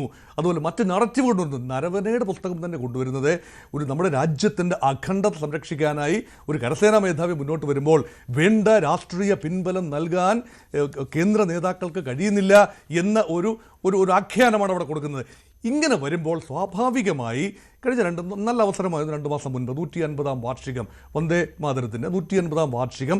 അതിൻ്റെ ചൂടാറുന്നതിന് മുൻപ് തന്നെ അതൊരു എക്സിക്യൂട്ടീവ് ഓർഡറിലൂടെ, ഒരു ഭരണഘടനാ ഭേദഗതി ഉണ്ടെങ്കിൽ മാത്രമേ അത് ആർട്ടിക്കിൾ 51A ഭാഗമായി ആ സംരക്ഷണമില്ല. പക്ഷെ അതിലേക്ക് നീങ്ങിയാലും അവിടെയാണ് കോൺഗ്രസ് ആപ്പിലാകാൻ പോകുന്നത്. ഒരു ഭരണഘടനാ ഭേദഗതിയുമായിട്ട് മുന്നോട്ട് വരുന്നു. ഈ മൗലിക ധർമ്മങ്ങളുടെ കൂട്ടത്തിൽ 1976-ലെ അടിയന്തരാവസ്ഥ സമയത്തെ 42-ാം ഭേദഗതിയിലൂടെ ഭരണഘടനയോട് കൂട്ടിച്ചേർക്കപ്പെട്ട ആർട്ടിക്കിൾ 51A മൗലിക ധർമ്മങ്ങൾ, അതിൽ വ്യക്തമായി പറയുന്നു ദേശീയ ചിഹ്നങ്ങൾ, ദേശീയ പതാക, ദേശീയ ഗാനം ഒക്കെ ആദരിക്കപ്പെടണം, നാഷണൽ ആന്തം ആദരിക്കപ്പെടണം എന്ന് പറയുമ്പോൾ അതിനെതിരെ ശിക്ഷാവിധികൾ പോലുമുണ്ട്. വലിയ ഭരണഘടനാ ഭേദഗതിയിലേക്ക് വന്നു കഴിഞ്ഞാൽ നിർബന്ധമായി തീരും. അതുപോലെ ശിക്ഷാ നടപടികളും വരും. ഇപ്പോൾ ഏത് രീതിയിലാണ് ജനഗണമനയുടെ കാര്യത്തിൽ അവിടെ കോൺഗ്രസ് അഭിപ്രായം പറയേണ്ടി വരുമെന്നതാണ്. അതുവരെ കോൺഗ്രസ് സേഫാണ്. ഒരു ഡിബേറ്റിലേക്ക് മാത്രമേ. ശ്രീ മുഹമ്മദ് അമീർ, നേരത്തെ താങ്കൾ പറഞ്ഞു ഈ അപരവൽക്കരണം ഞങ്ങൾക്ക് മേൽ ആരോപിക്കും എന്ന്. കാരണം ഈ വന്ദേ മാതരം പാടാൻ സമ്മതിച്ചില്ല, അല്ലെങ്കിൽ പാടില്ല സ്കൂളുകളിൽ എന്ന് ഞങ്ങൾ തീരുമാനിച്ചാൽ അത് ശിക്ഷാവിധിക്കും അപ്പുറമായിട്ട്, ശിക്ഷയ്ക്കും അപ്പുറമായിട്ട്, അല്ലെങ്കിൽ കേസുകൾക്കും അപ്പുറമായിട്ട് അങ്ങനെ ഒരു അപരവൽക്കരണ ആരോപണം വരും എന്നുള്ളതാണല്ലോ. പക്ഷേ ഇത് ദേശഭക്തി ഗാനമായിട്ട് രാജ്യത്ത് അലയടിച്ച ഒന്നാണ്. അതിനെ പിന്നീട് നിങ്ങൾ എന്തിനാണ് ഇത് നിങ്ങൾക്ക് പറ്റിയ ഒന്നല്ല, നിങ്ങളുടെ മേൽ അടിച്ചേൽപ്പിക്കുന്നതാണ് എന്ന ആ ഒരു ബോധം എന്തുകൊണ്ടാണ് നിങ്ങളത് അങ്ങനെ ഒരു ബോധം സ്വയം ഏറ്റെടുക്കുന്നത്? എന്തിനു വേണ്ടിയാണ്? ഇപ്പൊ ഇവിടെ ശ്രീജിത്ത് പണിക്കർ സൂചിപ്പിച്ച പോലെ ഇപ്പൊ അവിഭക്ത ഇന്ത്യയിൽ ഇപ്പൊ ആദ്യം ഇതിന് കൺസേൺ അറിയിച്ചത് സർവേന്ത്യ മുസ്ലിം ലീഗ് ആണെങ്കിൽ കൂടിയും അത് ഇന്ത്യ എന്നുള്ള ഒരു മഹാരാജ്യത്തെ ഒരു പാർട്ടി, അല്ലെങ്കിൽ അതിലൊരു പൗരൻ അത്തരമൊരു ഗാനം ആലപിക്കുന്നതിൽ ഒരു കൺസേൺ അറിയിക്കുമ്പോൾ അതിനൊരു നടപടി എടുത്തിട്ടുണ്ടെങ്കിൽ അത് പൊതുവേദികളിൽ അത് താല്പര്യമില്ലാത്തവർ അതിന്റെ ഔദ്യോഗികമായി അതിന്റെ ലാസ്റ്റ് സ്റ്റാൻസുകൾ അത് ഒഴിവാക്കാം എന്ന് തീരുമാനിച്ചിട്ടുണ്ടെങ്കിൽ അത് തന്നെയാണ് അതിന്റെ ശരിയായ നടപടി. അപ്പൊ അവിടെ ഇപ്പത്തെ ഈ ഇന്ത്യയിൽ, സമകാലിക ഇന്ത്യയിലാണെങ്കിൽ കൂടിയും ഇവിടെ ഏതെങ്കിലും ഒരു പൗരന്, ഒരു മുസ്ലിമിനെ എന്നല്ല, ഏതെങ്കിലും ഒരു പൗരനെ അത് ആലപിക്കുന്നതിൽ ഒരു പ്രയാസമുണ്ടെങ്കിൽ അത് അന്നത്തെ പോലെ തന്നെ ഇന്നും പരിഗണിക്കണം എന്നുള്ളതാണ്. അത് മുമ്പ് ആരെങ്കിലും പാടിയിരുന്നു, അല്ലെങ്കിൽ മുമ്പ് അവര് പാടിയിരുന്നു, അല്ലെങ്കിൽ ഇന്ന മുസ്ലിം പാടിയിരുന്നു, അവർക്ക് കുഴപ്പമില്ലായിരുന്നു എന്നതുകൊണ്ട് ബാക്കിയുള്ള മുസ്ലിങ്ങൾക്കൊന്നും കുഴപ്പമില്ല എന്നെങ്ങനെ? നമ്മളുടെ വിശ്വാസ പ്രകാരം, നമ്മൾക്ക് കോൺസ്റ്റിറ്റ്യൂഷണൽ റൈറ്റ് പ്രകാരം നമുക്കത് പാടാതിരിക്കാനുള്ള ഒരു അവകാശം കിട്ടണം. അത് ഇന്ത്യയുടെ കോൺസ്റ്റിറ്റ്യൂഷൻ നൽകേണ്ട അവകാശമാണ്. അത് ഇവിടുത്തെ ഭരണാധികാരികളിൽ നിന്ന് കിട്ടേണ്ട അവകാശമാണ്. പിന്നെ എങ്ങനെയാണ് ഇത്രയും ദൈവങ്ങളെ പരാമർശിച്ചു കൊണ്ടുള്ള ഒരു പ്രാർത്ഥനാ ഗീതത്തിന്റെ ശൈലിയിലുള്ള ഒരു പാട്ട് അതൊരു ഒഫീഷ്യൽ വേദിയിലേക്ക്, അല്ലെങ്കിൽ ഒരു ഒഫീഷ്യൽ സോങ് ആയിട്ട് എങ്ങനെ കൊണ്ടുവരാൻ കഴിയുക? ഇവിടെ വേറെ ഏതെങ്കിലും സോങ് കൊണ്ട് ഒരു ക്രിസ്ത്യൻ സാധനം ഒരു ജീസസിനെ വിളിച്ചിട്ടുള്ള പിന്നെ ഒരു പാട്ടാണെങ്കിൽ അത് പിന്നെ ഇനി മുതൽ ഇന്ന സ്ഥലങ്ങളിൽ പാടണം, ഔദ്യോഗിക വേദികളിൽ, ഗവർണർ വരുന്ന വേദികളിൽ, പ്രസിഡന്റ് വരുന്ന വേദികളിൽ പാടണം എന്ന് പറയോ? അല്ലെങ്കിൽ മുഹമ്മദ് നബിനെ വിളിച്ചിട്ടുള്ള ഏതെങ്കിലും പാട്ടുകൾ പാടുന്നു? അതേപോലെ ഒരു മതവിഭാഗം ദൈവമായി കാണുന്ന, ദേവതകളായി കാണുന്ന ദുർഗ, സരസ്വതി, ലക്ഷ്മിയൊക്കെ വിളിക്കുന്ന പിന്നെ അത് എങ്ങനെയാണ് ഒരു പൊതുവേദിയിൽ എല്ലാവരും പാടണം എന്ന് പറയാം? അവിടെ തന്നെ ഒരു മതേതരത്തിന്റെ ഒരു തകർച്ചല് നമ്മൾ കാണുന്നത്. എങ്ങനെ അത് ഇമ്പോസ് ചെയ്യാൻ കഴിയും എന്നുള്ളതാണ് അവിടെ തന്നെ. പക്ഷെ അത് പ്രാർത്ഥനാ ഗാനമല്ല കേട്ടോ, ഇത് ഒരു പ്രാർത്ഥനാ ഗാനമല്ല ഇത്. അല്ല, ഞാൻ ചോദിക്കുന്നത് ദൈവത്തെ വിളിച്ച് സംസാരിക്കുമ്പോൾ അവരുമായിട്ട് ഉപമിക്കുന്നു എന്നുള്ളതാണ്.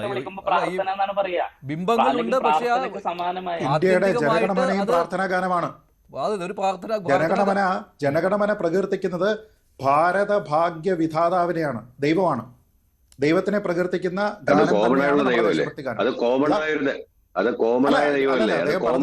പ്രകീർത്തിക്കുന്നു എന്ന് പറഞ്ഞത് എങ്ങനെ ദേശഭക്തി ഗാനമാകുമെന്ന് ചോദിച്ചത്. അപ്പൊ ഏത് ദൈവമായാലും ഇറസ്പെക്റ്റീവ് ഓഫ് ദി റിലിജിയൻ. അല്ല, അതങ്ങനെയല്ലല്ലോ അദ്ദേഹം പറഞ്ഞത്. ഒരു പ്രത്യേക പേരെടുത്ത് വിളിക്കുകയാണ്. അത് എങ്ങനെയാണ് മറ്റ് മതവിഭാഗങ്ങളോട് പോട്ടെ, ഗവർണർ വരുമ്പോ ഈ ഇങ്ങനെയുള്ള ഒരു ഗാനം പാടണം എന്ന് പ്രോട്ടോകോൾ ഇറക്കാൻ എങ്ങനെയാണ് ഒരു സെക്യുലർ ഡെമോക്രാറ്റിക് ആയിട്ട് ഇന്ത്യയിൽ കഴിയുക എന്നുള്ളതാണ്. അവിടെ തന്നെ തകർന്നില്ലേ? ശരി, ശ്രീ പണിക്കർ അതിനുള്ള മറുപടി. ഇല്ല, അതൊക്കെ വെറുതെ ഉണ്ടാക്കിയെടുക്കുന്ന വാദം എന്നുള്ളതിനപ്പുറത്തേക്ക് ഞാൻ നേരത്തെ പറഞ്ഞതുപോലെ 1937 മുസ്ലിം ലീഗിന് പ്രശ്നം ഉണ്ടാകുന്നത് വരെ ഇവിടെ ആർക്കും ഇതിൽ പ്രശ്നമില്ലായിരുന്നു. അതോ അന്നാണോ ഇന്ത്യയിൽ മുസ്ലിങ്ങൾ ഉണ്ടാകുന്നത്?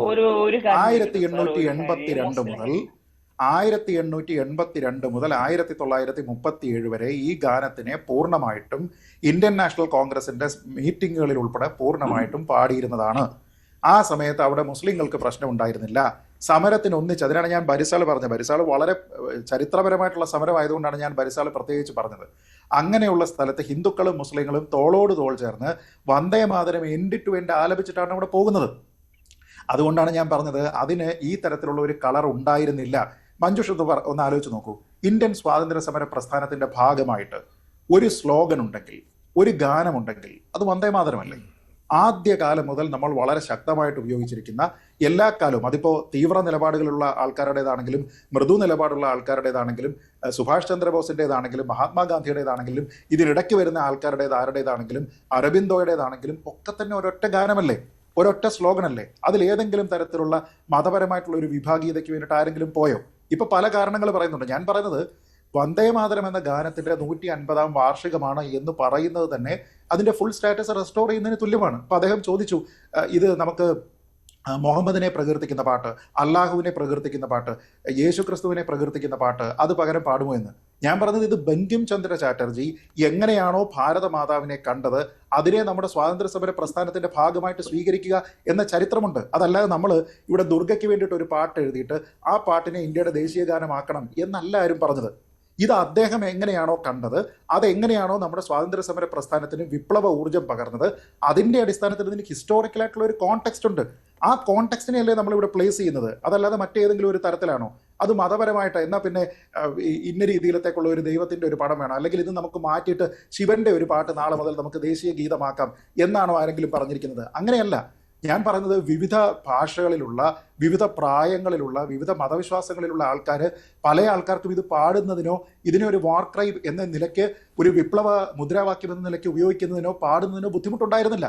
പക്ഷേ ഇത് സൗകര്യപ്രദമായ ഒരു കാര്യം കൂടിയാണ്. ഈ 2 സ്റ്റാൻസ് മാത്രം ഉപയോഗിച്ചാൽ, ഇപ്പോൾ ഇത് മുഴുവൻ പാടണമെങ്കിൽ, ഈ 6 ഖണ്ഡികകളും പാടണമെങ്കിൽ ഏതാണ്ട് 3 മിനിറ്റ് 10 സെക്കൻഡ് എടുക്കും ഓരോ പരിപാടികളിലും. ആ സൗകര്യം കൂടി ഇതിനകത്ത് കണക്കിലെടുത്താൽ ഈ 2 സ്റ്റാൻസ് മതി. മഞ്ജുഷ, ആദ്യത്തെ 55 വർഷം ഇത് 3 മിനിറ്റ് 10 സെക്കൻഡ് എടുത്ത് പാടിക്കൊണ്ടിരുന്നതാണ്. ഞാൻ പറഞ്ഞത് ആദ്യത്തെ 55 വർഷം 1882 മുതൽ. ഇനി അതല്ല, കോൺഗ്രസ് ആദ്യമായിട്ട് പാടിയിരിക്കുന്ന ഈ പറഞ്ഞില്ലേ 1896 ആദ്യമായിട്ട് പാടുന്നത് ആരാ കോൺഗ്രസിന്റെ സമ്മേളനത്തിൽ? ഇത് രവീന്ദ്രനാഥ് ടാഗോറാണ് പാടുന്നത്.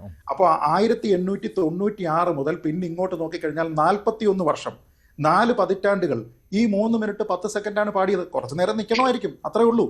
പക്ഷെ അങ്ങനെയാണ് ആൾക്കാർ ചെയ്തിരുന്നത്. അതല്ലാതെ ആ സമയത്ത് നമുക്ക് ഇതിലെ പ്രകൃതി വർണ്ണന മാത്രം നമുക്ക് എടുക്കാം എന്ന രീതിയിലത്തേക്കല്ല നമ്മളതിനെ കണ്ടിരുന്നത്. നമ്മുടെ നാട്ടിൽ ഇപ്പോൾ നമ്മുടെ തൊട്ട അയൽവക്കത്തുള്ള വഞ്ചിനാഥൻ അയ്യർ ഉൾപ്പെടെ കളക്ടർ റോബർട്ട് ആഷയെ കൊന്നതിൻ്റെ പേരിൽ അദ്ദേഹം അവസാനം വെടിവെച്ച് മരിക്കുന്ന സമയത്ത് അദ്ദേഹം ഉൾപ്പെടെ എത്രയോ ആൾക്കാർ, അത് ഏത് മതത്തിലാണെന്നോ ഏത് ജാതിയിലാണെന്നോ ഏത് വിശ്വാസമാണ് ഏത് പ്രായമാണ് ഏത് സ്ഥലത്തു നിന്നുള്ള ആൾക്കാരാണ്, ഇതൊന്നുമില്ലാതെ രാജ്യത്തിനെ ഒന്ന് എന്ന രീതിയിലത്തേക്ക് ഒന്നിപ്പിച്ചിരിക്കുന്നതാണ്. പിന്നെ അദ്ദേഹം പറഞ്ഞൊരു കാര്യമുണ്ട്, അങ്ങനെ ഒരു പാട്ട് അതിലൊരു മതപരമായിട്ടുള്ള ഒരു ചിഹ്നമുണ്ട് എന്നതിൻ്റെ പേരിൽ നമുക്കത് സ്വീകരിക്കാമോ എന്ന് ചോദിച്ചു കഴിഞ്ഞാൽ ബ്രഹ്മോസ് റെജിമെൻറ്റിൻ്റെ വാർക്രൈ എന്താ? ബ്രഹ്മോസ് റെജിമെൻറ്റിനാണ് നമുക്ക് ലേറ്റസ്റ്റ് ആയിട്ട് വാർക്രൈ വന്നിരിക്കുന്നത്. ഇന്ത്യയുടെ സെക്യുലർ ആയിട്ടുള്ള ഒരു ഫംഗ്ഷൻ ആണല്ലോ ആർമി. എന്താ വാർക്രൈ? സ്വാമിയെ ശരണമയ്യപ്പ എന്നുള്ളതാണ്. എത്ര വിഭാഗത്തിനെ പ്രതിനിധീകരിക്കുന്നുണ്ട്? ഇനി ശബരിമലയിൽ എല്ലാവർക്കും പോകാം എന്നുള്ളതാണ് ഇതിൻ്റെ ന്യായമെങ്കിൽ മറ്റെത്രയോ റെജിമെൻറ്റുകളുണ്ട്. രാജ രാമചന്ദ്ര കി ജയ് റെജിമെൻറ്റുകളല്ലേ, ജയ് കാളി, ജയ് മാ, ഇതൊക്കെ നമ്മുടെ റെജിമെൻറ്റുകളുടെ അതിനൊക്കെ ഒരു ചരിത്രമില്ലേ? ഇപ്പോൾ സത് ശ്രീ അകാൽ, ഇതൊക്കെ നമ്മൾ കൊണ്ടുവന്നിരിക്കുന്ന എന്തിൻ്റെ പേരിലാണ്? മതത്തിൻ്റെ പേരിലല്ല, നമ്മുടെ രാജ്യത്തെ ട്രഡീഷണൽ ആയിട്ടുള്ള ഒരു സംസ്കാരത്തിൻ്റെ അടിസ്ഥാനത്തിൽ ചരിത്രപരമായ കാരണങ്ങളാലാണ് ഈ പല കാര്യങ്ങളും വന്നിരിക്കുന്നത്. അങ്ങനെയുള്ള കാര്യങ്ങളെ നമ്മൾ സ്വീകരിക്കുക, അത് നമ്മുടെ സംസ്കാരത്തിന്റെയും രാജ്യത്തിന്റെയും ഭാഗമായി മാറുക എന്നതിൽ എന്തെങ്കിലും പ്രശ്നം പറയാൻ പറ്റുമോ? വേദങ്ങളും ഉപനിഷത്തുകളും ഒക്കെ അല്ലേ നമ്മൾ പലപ്പോഴും നമ്മുടെ പല ഇൻസ്റ്റിറ്റ്യൂഷൻസിന്റെ മോട്ടോയ്ക്ക് വേണ്ടിയിട്ട് എടുത്തിരിക്കുന്നത്. അത് ആരുടേതാണ്? ഹിന്ദു മതത്തിന്റേതാണ്. നമുക്ക് അങ്ങനെ കാണാൻ കഴിയുമോ? ഇവിടെ ഇപ്പൊ ഇതിലിപ്പോ വാർക്രൈ മാത്രം എടുക്കണ്ട, നമ്മളുടെ ഇപ്പൊ രാജ്യത്തിന്റെ പൊതുമണ്ഡലങ്ങളിൽ നമ്മൾ സ്വീകരിക്കുന്ന പൊതുവേദികളിൽ സ്വീകരിക്കുന്ന വളരെ ആരാധനാപരമായ അല്ലെങ്കിൽ പിന്നെ മതപരമായ ഒരുപാട് കർമ്മങ്ങൾ, അതിനൊക്കെ നമ്മൾ വളരെ മതേതരമായി നോർമലൈസ് ചെയ്ത് നമ്മൾ ഉപയോഗിക്കുന്ന ഒരുപാട് കർമ്മങ്ങളുണ്ട്. ഇപ്പൊ പ്രത്യേകിച്ച് ഉദ്ഘാടന വേളകളിൽ അല്ലെങ്കിൽ റോക്കറ്റ് വിക്ഷേപണ വേളകളിലൊക്കെ ഇതൊക്കെ ഇപ്പൊ അവിടെ നടക്കുന്നു. അതൊക്കെ ഒരു സെക്യുലർ സ്പേസിൽ എത്രത്തോളം ഉപയോഗിക്കാൻ പറ്റും എന്നുള്ളത് ഇന്ത്യയുടെ കോൺസ്റ്റിറ്റ്യൂഷൻ വെച്ച് വേറെ തന്നെ ചർച്ച ചെയ്ത വിഷയമാണ്. പക്ഷെ അതൊക്കെ ഇവിടെ നടന്നു പോകുന്നുണ്ട്, നമ്മുടെ ട്രഡീഷനിലാണ്, അങ്ങനെ തന്നെ നടന്നു പോരുന്നതാണ്, സ്വീകരിച്ചു വരുന്നതാണ്. പക്ഷെ ഇത് ഒരു വ്യക്തിയുടെ മേലിലേക്ക്, ഒരു വ്യക്തിയുടെ മതപരമായ ഒരു റിലീജിയസ് റൈറ്റിന്റെ മുകളിലേക്ക് വരുമ്പോൾ സ്വാഭാവികമായിട്ടും അവിടെ ആ ഒരു കൺസേൺ ഉണ്ടാവും. ആ കൺസേൺ റേസ് ചെയ്യപ്പെടും. ഇവിടെ ഇപ്പൊ ഈ പറഞ്ഞ പോലെ തന്നെ എത്രയോ നോൺ സെക്യുലർ എലമെന്റ്സ് നമ്മുടെ പൊതുമണ്ഡലങ്ങളിൽ നടന്നുകൊണ്ടിരിക്കുന്നുണ്ട്. അവിടെയൊക്കെ മുസ്ലിങ്ങൾ നിശബ്ദരായി ഇരിക്കുന്നുണ്ട്, അല്ലെങ്കിൽ മറ്റ് ന്യൂനപക്ഷങ്ങൾ നിശബ്ദരായിട്ട് ഇരിക്കുന്നുണ്ട്. അവരൊന്നും അതിനെ എതിർക്കുന്നില്ല. അവര് വ്യക്തിപരമായ ഒരു സ്പേസിലേക്ക് ഇത് കടന്നു കയറുമ്പോൾ അത് സ്വാഭാവികമായിട്ടും ആർട്ടിക്കിൾ 25 അനുസരിച്ച് അവർക്ക് കിട്ടുന്ന റൈറ്റിനെതിരല്ലേ.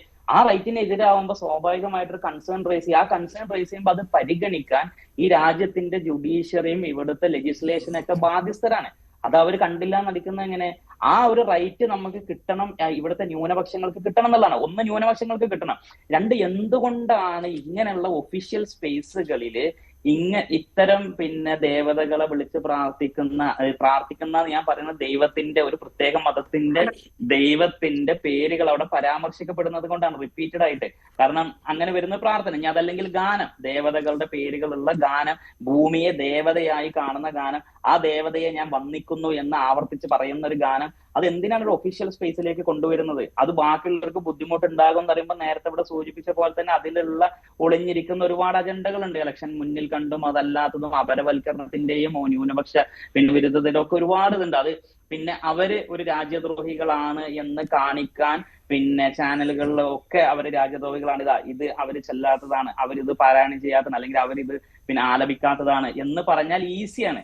ആ പിന്നെ ആന്റി നാഷണൽ ആണ് എന്ന് നമുക്ക് ഒരു സീൽ ചെയ്യാൻ വളരെ എളുപ്പമാണ്. ഇങ്ങനെ ഒരു സാധനം, ഒരു പ്രോട്ടോകോൾ കൊണ്ടുവരുന്ന കഴിയുമ്പോൾ അതിലേക്കുള്ള ഒരു മാർഗമായിട്ട് അത് നമുക്ക് കാണാൻ കഴിയുള്ളൂ. ശരി, രാഷ്ട്രീയ സ്കോപ്പ്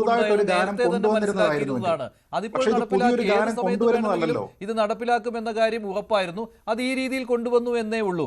ഇനി അറിയേണ്ടത് അടുത്ത ഘട്ടത്തിലേക്ക് ഈ ഭരണഘടനാ ഭേദഗതിയിലേക്ക് പോകുമോ എന്നുള്ളത് മാത്രമാണ്.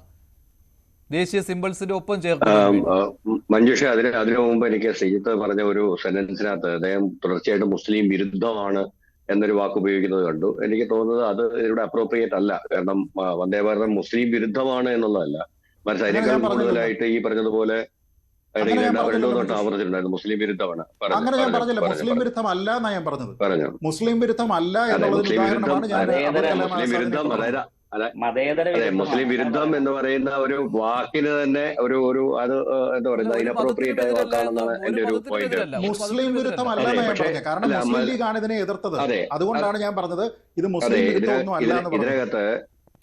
ഇതിനകത്ത് മതവിരുദ്ധതയുണ്ട്. അതായത് ഈ നേരത്തെ പറഞ്ഞതുപോലെ നമ്മൾ ആദ്യം മനസ്സിലാക്കേണ്ടത് ഇന്ത്യ ഒരു ലിബറൽ ഡെമോക്രാറ്റിക്. മതവിരുദ്ധത എന്താ ഇതിനകത്തിലുള്ള?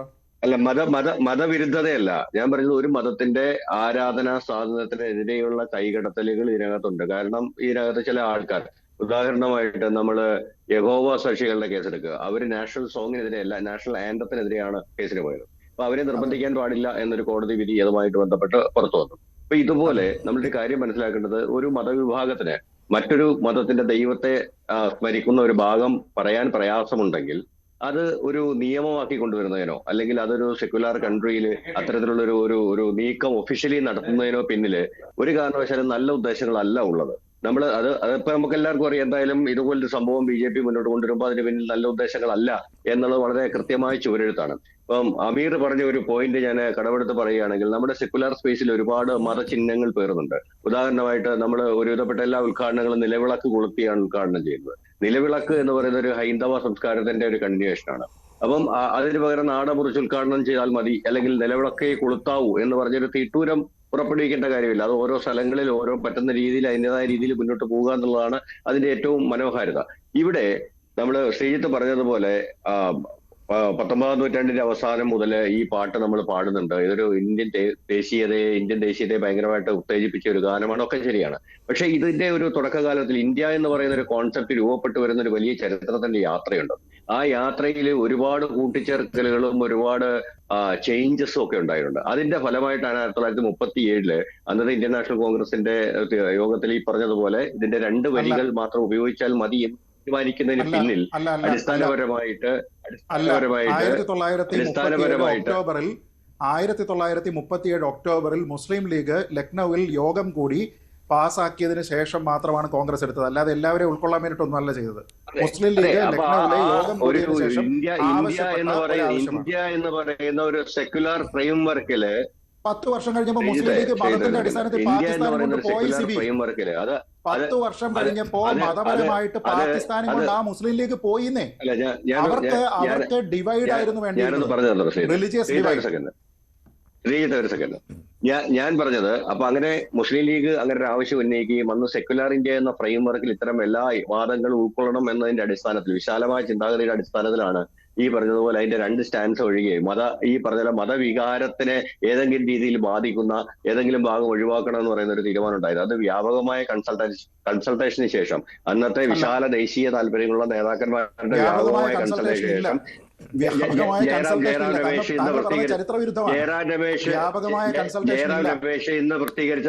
ജയറാം രമേശ് ഇന്ന് പ്രസിദ്ധീകരിച്ച ഫയലുകളും കൂടെ നോക്കുക. അതിനകത്ത് സുഭാഷ് ചന്ദ്രബോസുമായിട്ട് രവീന്ദ്രനാഥ് ടാഗോറുമായിട്ടൊക്കെ കൺസൾട്ട് ചെയ്തിട്ടുണ്ട്. പുരുഷോത്തം ദാസ് ടണ്ടനും ദാസ് ഉൾപ്പെടെയുള്ള ആൾക്കാരോട് പറഞ്ഞത് അത് പാടില്ല എന്നാണ്. അത് ആ ഗാനത്തിനോട് ചെയ്യുന്ന ഏറ്റവും വലിയ അനീതിയാണ്, നമ്മുടെ സ്വാതന്ത്ര്യ സമര ചരിത്രത്തിനോട് ചെയ്യുന്ന ഏറ്റവും വലിയ അനീതിയാണ് എന്ന ഇല്ല. ഒരു കമ്മിറ്റി കൂടി തീരുമാനിച്ചു. എല്ലാ വാദങ്ങളും പരിഗണിക്കാൻ പറ്റില്ല. എല്ലാ വാദങ്ങളും കേട്ടിട്ട് അവസാന തീരുമാനം വരുമ്പോൾ ഒരു വാദമല്ലേ അംഗീകരിക്കാൻ പറ്റുള്ളൂ. അതിനാണ് അടിച്ചേൽപ്പിക്കാനല്ലോ. എല്ലാവരെയും കേട്ടു, എല്ലാവരുടെയും കേട്ടു, ഭൂരിപക്ഷാഭിപ്രായപ്രകാരമോ അല്ലെങ്കിൽ അത്തരം മുസ്ലിം ലീഗിന്റെ പൊളിറ്റിക്കൽ ഡിമാൻഡിന് കോൺഗ്രസ് വഴങ്ങി. അത് താങ്കൾക്ക് പറയാൻ കഴിയില്ല. ഞാൻ പറഞ്ഞു തീർന്നോട്ടെ. മുസ്ലിം ലീഗിന്റെ സമ്മർദ്ദമായിരിക്കാം, പക്ഷേ ഒരു സമ്മർദ്ദം കൊണ്ടല്ല അത്ര ഒരു തീരുമാനം എടുക്കുന്നത്. മറിച്ചൊരു സെക്യുലർ ഫ്രെയിംവർക്കിൽ എന്തായിരിക്കണം എന്നതിനെ പറ്റി എന്തുകൊണ്ട് 55 എവല്യൂഷന്റെ പാതയല്ലേ ശ്രീത്തെ? എവല്യൂഷൻ അല്ലേ? ഇന്ത്യൻ നാഷണൽ കോൺഗ്രസ് എന്ന് പറയുന്ന ഒരു സംഘടന രൂപപ്പെടുകയും ബ്രിട്ടീഷിനെതിരെയുള്ള സമരം തുടങ്ങുകയും ചെയ്യുമ്പോൾ അതിനു മുമ്പ് ഇന്ത്യ എന്തായിരിക്കണം, ഇന്ത്യ എങ്ങനെയായിരിക്കണം എന്നുള്ള എല്ലാ ധാരണയും എല്ലാ സംഭവങ്ങളും എഴുതി വെച്ചിട്ടാണ് തുടങ്ങിയത്. നമ്മൾ ഇതിന്റെ ഇതൊരു ഇവോൾവിംഗ് ജേർണിയാണ്. അതല്ലാതെ 1987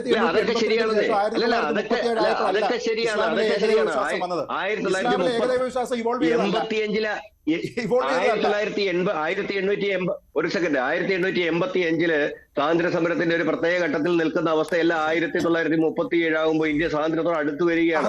ഇന്ത്യ സ്വാതന്ത്ര്യത്തോട് അടുത്ത് വരുമ്പോൾ ഇന്ത്യ എന്തായിരിക്കണം?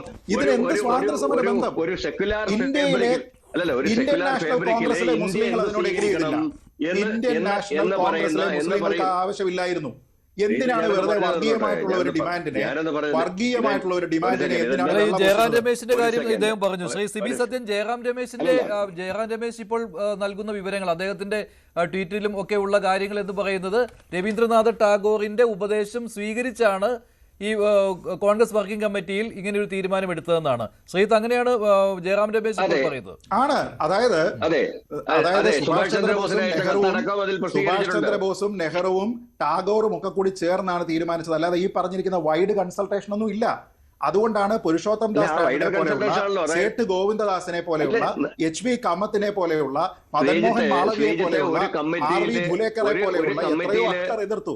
ഒരു കമ്മിറ്റിയില് 10 പേര് ഒരു കമ്മിറ്റിയിൽ 10 പേര് എതിർക്ക് 20 പേര് അനുകൂലിക്കുകയും ചെയ്ത് കഴിഞ്ഞാൽ ഏതായിരിക്കും നമ്മൾ അത്ര ഒരു നമ്മൾ ലാർജർ കോണ്ടെക്സ്റ്റ് നോക്കൂ.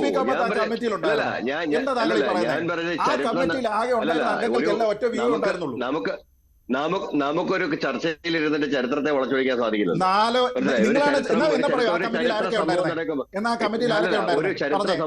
ഒരു ചരിത്ര സംഭവം നടക്കുമ്പോൾ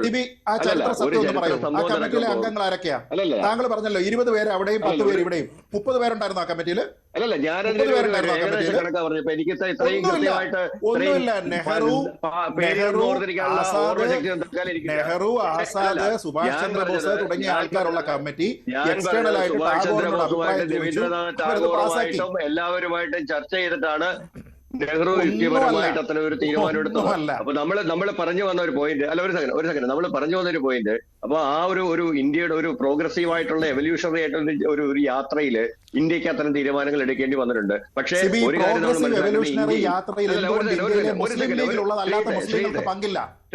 മുസ്ലിം ലീഗിന് എത്ര തർക്കിച്ചാലും ദേവതകളുടെ പേര് ഞങ്ങൾ അത് തിരിച്ചു കൊണ്ടുവന്നു, അങ്ങനെ വന്ദേ മാതരം മുഴുവനായിട്ട് പാടണം എന്നുള്ള നിർദ്ദേശം ഞങ്ങൾ തരുന്നു, അതിനായിട്ടൊരു പ്രോട്ടോകോൾ രൂപീകരിക്കുന്നു. ഈ ഒരു നെഗറ്റീവ് തന്നെയാണല്ലോ സ്വാഭാവികമായിട്ടും BJP മുന്നോട്ട് വെക്കുന്നത്. അതിനെ തടയിടാൻ കോൺഗ്രസ് കഷ്ടപ്പെടേണ്ടി വരും. അത് സ്വാഭാവികമാണ് ശ്രീ മഞ്ജുഷ്. അങ്ങനെ ഒരു നറേറ്റീവ് എന്ന് പറയുന്നത് ബംഗാൾ ഇലക്ഷൻ പടിവാതിൽക്കലെത്തുന്ന ഈ സമയത്ത് ഇത് രാഷ്ട്രീയമായ നേട്ടമുണ്ടാകും. ഒരു കാര്യം വളരെ ജൈവികമായി ഇപ്പോൾ ഉണ്ടായി വന്നതൊന്നുമല്ല. ഇതിനൊരു പ്രത്യേക ഒരു സമയക്രമമുണ്ട്, ഇതിന് പ്രത്യേക ഉദ്ദേശങ്ങളുണ്ട്. ഇതൊക്കെ തന്നെ ഇതിൻ്റെ കോൺട്രവേഴ്സി എന്ന് പറയുന്നത് നമ്മൾ ഉദ്ദേശിക്കുന്ന കോൺട്രവേഴ്സിക്ക് അതീതമായ ഒരു കോൺട്രവേഴ്സി ഉണ്ടാകേണ്ടത് ആരുടെ ആവശ്യം എന്നതുകൂടി നോക്കുമ്പോൾ മാത്രമേ ഈ ചർച്ച പൂർത്തിയാകുന്നുള്ളൂ. അതായത് ബംഗാളിലെ 288 സീറ്റുകൾ അത് ഏത് വിധേനയും പിടിക്കണം എങ്കിൽ അവിടെ ഒരു റിലിജിയസ് കൺസോളിഡേഷൻ ഉണ്ടാകണം. മൈനോറിറ്റി കൺസോളിഡേഷൻ എക്കാലത്തുമുണ്ട്. അത് തൃണമൂലിനാണ് പ്രശ്നമാകുന്നത്. എല്ലാ കാലത്തും ഇടതുപക്ഷങ്ങളാണ് മുൻകാലങ്ങളിൽ. ആദ്യം കോൺഗ്രസ്, പിന്നീട് ഇടതുപക്ഷം, എല്ലാം മൈനോറിറ്റി കൺസോളിഡേഷന്, മുസ്ലിം മൈനോറിറ്റി കൺസോളിഡേഷന് പ്രയോജനമെടുത്തു. ഇപ്പോൾ കുറച്ചു കാലങ്ങളായി, ഒരു കഴിഞ്ഞ 2-3 തെരഞ്ഞെടുപ്പായി അത് തൃണമൂൽ കോൺഗ്രസ്സാണ് എടുക്കുന്നത്. ആ ഒരു കാര്യം മാറണമെങ്കിൽ ഇപ്പം അത് മാത്രമല്ല, ഇപ്പം മമതാ ബാനർജി വലിയ തോതിൽ ബംഗാളി ദേശീയത അല്ലെങ്കിൽ വെസ്റ്റ് ബംഗാളിൻ്റെ തനതായ ദേശീയത ഉയർത്തിക്കാണാൻ ശ്രമിക്കുകയും ചെയ്യുന്നു. അവിടെ മമതാ ബാനർജിയെ ശരിയായ രീതിയിൽ സമ്മർദ്ദപ്പെടുത്തുക. അപ്പോൾ ബങ്കിം ചന്ദ്ര ചാറ്റർജി ബംഗാളിയാണ്, ഇന്ത്യയുടെ ഭാഗമായ ബംഗാളിലെ ഒരു ഗ്രാമത്തിൽ ജനിച്ചയാളാണ്. അവിടെ അതെങ്ങനെയാണ് പൂർണ്ണമായും മമതാ ബാനർജിക്കും തള്ളിക്കളയുക? അപ്പോൾ കോൺഗ്രസിന് മാത്രമല്ല മമതാ ബാനർജിക്കും വലിയ ഒരു രാഷ്ട്രീയ പ്രതിസന്ധിയുണ്ട്. ഇത് തള്ളാനും കൊള്ളാനും വയ്യാത്തൊരവസ്ഥയുണ്ടാകും. അവിടെയാണ് മമതയുടെ കൃത്യമായ മുസ്ലിം വോട്ട് ബാങ്കിനെ ആശയക്കുഴപ്പത്തിലാക്കുന്ന രീതിയിൽ മമത കൈവിട്ടാൽ മുസ്ലിം വോട്ട് ബാങ്ക് എങ്ങോട്ട് പോകും? ഇവിടെയാണ് രാഷ്ട്രീയം. അതുകൊണ്ടാണ് ഒരു 27 മുതൽ 30% വരെ വെസ്റ്റ് ബംഗാൾ പോപ്പുലേഷൻ ഇന്ന് മുസ്ലിമാണ്. അതിൽ കാര്യമായ BJPക്ക് ഒന്നും തന്നെ അവിടുന്ന് പ്രതീക്ഷിക്കാനില്ല. ചില ജില്ലകൾ ഏതാണ്ട് പൂർണ്ണമായി തൃണമൂൽ പക്ഷത്തേക്ക് ചാഞ്ഞു നിൽക്കുന്നു. കോൺഗ്രസും ഇടതുപക്ഷവും ഒന്നും അവിടെ വലിയ ഫാക്ടേഴ്സ് അല്ല. അവിടെ almost direct fight between Trinamool Congress and BJP ഒരുപാട് വളർച്ചയോടെ കൈവരിച്ചിട്ടുണ്ട്. ലോക്സഭാ തെരഞ്ഞെടുപ്പിൽ അതിൻ്റെ നേട്ടങ്ങൾ എടുക്കുകയും ചെയ്തിട്ടുണ്ട്. പക്ഷേ നിയമസഭാ തെരഞ്ഞെടുപ്പിൽ ഇപ്പോഴും കഴിഞ്ഞ തെരഞ്ഞെടുപ്പിൽ 77 സീറ്റ് മാത്രമേ ഉള്ളൂ. അപ്പം തൃണമൂൽ കോൺഗ്രസിന് 211 സീറ്റുകളാണ് അവിടെ ഉള്ളത്. അവിടെ നിന്ന് പരമാവധി വെട്ടിക്കുറച്ചുകൊണ്ട് വരണമെങ്കിൽ ആശയക്കുഴപ്പം ആവശ്യമാണ്. അത് ബംഗ്ലാദേശിൻ്റെ ഇപ്പോഴത്തെ ഇന്ന് നടന്ന തെരഞ്ഞെടുപ്പുമായി ചേർത്ത് വായിക്കണം. ബംഗ്ലാദേശ് അപ്പുറത്ത്, അതിർത്തിക്കപ്പുറത്ത് വെസ്റ്റ് ബംഗാളിൻ്റെ കിഴക്ക് ബംഗ്ലാദേശിൽ ഇപ്പോൾ തെരഞ്ഞെടുപ്പിൽ ഉയർന്നു കേട്ട ബംഗ്ലാദേശ് നാഷണൽ പാർട്ടി ആകട്ടെ, അല്ല എങ്കിൽ ജമാഅത്തെ ഇസ്ലാമി ആകട്ടെ, ഉയർത്തുന്ന മുദ്രാവാക്യം ആൻറ്റി ഇന്ത്യ റെട്ടറിക്ക് മാത്രമല്ല ബംഗാൾ സത്വം അല്ല അവർക്ക് വേണ്ടത്. അവർക്ക് വേണ്ടത് ബംഗ്ലാദേശി തത്വമാണ്. അങ്ങനെ വരുമ്പോൾ കൃത്യമായി വെസ്റ്റ് ബംഗാളിലെ മുസ്ലിങ്ങൾ അവിടെ വലിയ പ്രതിസന്ധിയാണ് നേരിടുന്നത്. കാരണം അവർക്ക് പറഞ്ഞു നിൽക്കാൻ കാര്യമായി ഒന്നുമില്ല. അപ്പോൾ അവരെ എങ്ങനെ ചേർത്ത് പിടിക്കും? ബംഗാൾ മുസ്ലിങ്ങളെ വലിയ രീതിയിൽ ആശയക്കുഴപ്പത്തിലാക്കുകയും അതുവഴി തൃണമൂലിൻ്റെ രാഷ്ട്രീയ ഭാവിക്ക് നേരെ വലിയ ഒരു കരുനീഴൽ ചാർത്തിക്കൊടുക്കുകയും ചെയ്യുന്ന ഒരു മാസ്റ്റർ സ്ട്രോക്കാണ് ഈ തീരുമാനം. അല്ലാതെ രാജ്യവ്യാപകമായി മലയാളിക്ക് ഇതിന് പിന്നിൽ ഒരു വൈകാരികതയൊന്നുമില്ല.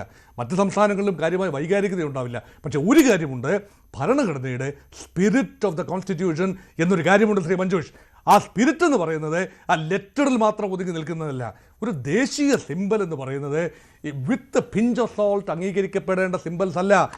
സ്വന്തം ധാരണയനുസരിച്ച് അല്ലെങ്കിൽ സ്വതന്ത്രമായി അംഗീകരിക്കപ്പെടേണ്ട സിമ്പിൾസിൻ്റെ മേൽ വലിയ രീതിയിലുള്ള അടിച്ചേൽപ്പിക്കൽ അല്ലെ നിർബന്ധ ബുദ്ധിയോടെയുള്ള ഒരു പ്രേരണ ഉണ്ട് എങ്കിൽ സ്കൂളുകളിൽ പാടുന്ന കാര്യം വരുമ്പോൾ അവിടെ മാറി നിൽക്കാനാവില്ല.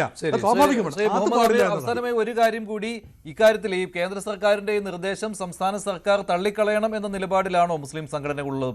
പ്രത്യേകിച്ച് ISM, നിങ്ങളുടെ ഒരു നിലപാട് എങ്ങനെയാണ്? സംസ്ഥാന സർക്കാർ ഇക്കാര്യത്തിൽ എന്ത് നിലപാട് സ്വീകരിക്കണമെന്നാണ്? സ്വാഭാവികമായിട്ടും ഇപ്പൊ സംസ്ഥാന സർക്കാരിന് അതിന്റെ വിവേചനാധികാരം ഉണ്ടെങ്കിൽ സ്വാഭാവികമായിട്ടും ഇവിടുത്തെ മുസ്ലിം സംഘടനകളെ എന്ന് മാത്രമല്ല ന്യൂനപക്ഷങ്ങളെ, അതല്ലാതെ ഏതൊക്കെ ആളുകൾക്കാണോ മതപരമായി ഇതൊരു വേദന ഉണ്ടാക്കുന്നത്, അവരുടെ മതപരമായ അവകാശത്തെ ഹനിക്കുന്നതായിട്ട് വ്യക്തിപരമായി തോന്നുന്നു, അവരെല്ലാം പരിഗണിക്കണം. അത് സംസ്ഥാന സർക്കാർ കൃത്യമായിട്ട് പരിഗണിച്ചുകൊണ്ട് വേണം ഇതിലൊരു തീരുമാനമെടുക്കാൻ എന്നുള്ളതാണ്. പിന്നെ ഈ ബഹുമാനപ്പെട്ട പണിക്കർ സാഹിബ്, അദ്ദേഹം പണിക്കർ സാഹിബ് എന്ന് വിളിക്കാൻ പറ്റുന്നില്ല, അദ്ദേഹം പിന്നെ 55 വർഷം 37 വരെ പിന്നെ ഒരു പ്രശ്നം ഉണ്ടായില്ല എന്നുള്ള ഇങ്ങനെ ഇടയ്ക്കിടയ്ക്ക് പറഞ്ഞു. ഞാൻ ചോദിക്കുന്നത് 47ഓളം പിന്നെ മുസ്ലിം ലീഗ് ഇവിടുന്ന് പോയി, അത് പോയത് എന്തുകൊണ്ടാന്നുള്ള ഡിബേറ്റബിൾ ആണ്, നമ്മൾ വേറെ സംസാരിക്കണം. അപ്പൊ 47 പോയി. പക്ഷെ 47 കഴിഞ്ഞിട്ട് ഇപ്പൊ ഒരു ഏകദേശം ഒരു 8 പതിറ്റാണ്ടായല്ലോ. ഈ 8 പതിറ്റാണ്ടിൽ എന്തേ ഒരു പ്രധാനമന്ത്രിയും ഇവിടെ കോൺഗ്രസിലെ മുസ്ലിങ്ങൾ മാത്രമല്ലേ ഉള്ളൂ. ഈ ഒച്ചപ്പാടൊക്കെ ഉണ്ടാക്കി മുസ്ലിം ലീഗിലെ മുസ്ലിങ്ങളെല്ലാം പാകിസ്ഥാനൊക്കെ പോയല്ലോ. എന്നിട്ട് ഈ പ്രശ്നമില്ലാത്ത കോൺഗ്രസിന്റെ മുസ്ലിങ്ങൾ ഇവിടെ ഉണ്ടാവുകയും ഇവിടെ ഒരുപാട് കോൺഗ്രസിന്റെ പ്രധാനമന്ത്രിമാരുണ്ടാവുകയും ചെയ്തിട്ട് എന്തേ ഇതിന്റെ മുഴുവൻ സ്റ്റാൻസും പിന്നീട് തിരിച്ചു കൊണ്ടുവന്നില്ല. അത് ആ സാധനമാണ് നമ്മൾ പരിഗണിക്കുന്നത്. അത് ഇവിടുത്തെ സെക്യുലർ ഡെമോക്രാറ്റിക് ആയിട്ടൊരു ഇന്ത്യ എന്നൊരു ഐഡിയ നിലനിൽക്കാൻ വേണ്ടിയിട്ടാണ്. അതിനെയാണ് നമ്മൾ പരിഗണിക്കേണ്ടത്. അത് കൊണ്ടുവരാൻ രാജാ രാമചന്ദ്ര കി ജയ് എന്നുള്ള ഔദ്യോഗികമായിട്ടുള്ള വാർ ക്രൈ ഇന്ത്യയിലെ പല റെജിമെന്റുകളിലും നാഷണൽ പ്രോട്ടോകോൾ സംഭവമല്ലേ? സിബി അങ്ങനെ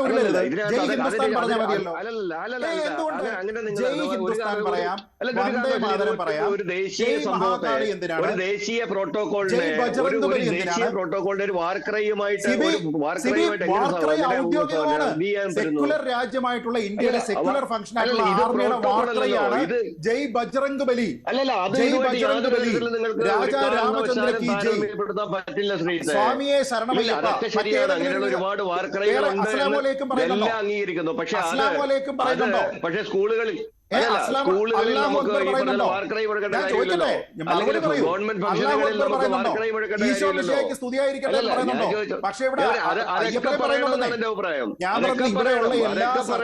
എന്റെ അഭിപ്രായം പോലും ഇവിടെ എല്ലാ ജയ് മഹാകാളിയുണ്ട്, ജയ് കാളിയുണ്ട്, ജയ് മഹാകാളിയുണ്ട്, ജയ് ബജ്റംഗ്ബലിയുണ്ട്,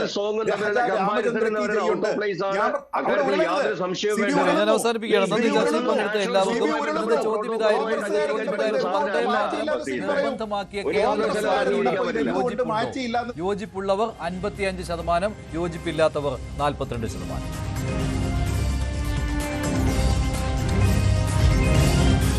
വേണ്ടി പേര് അവസാനിക്കുന്നു. നന്ദി.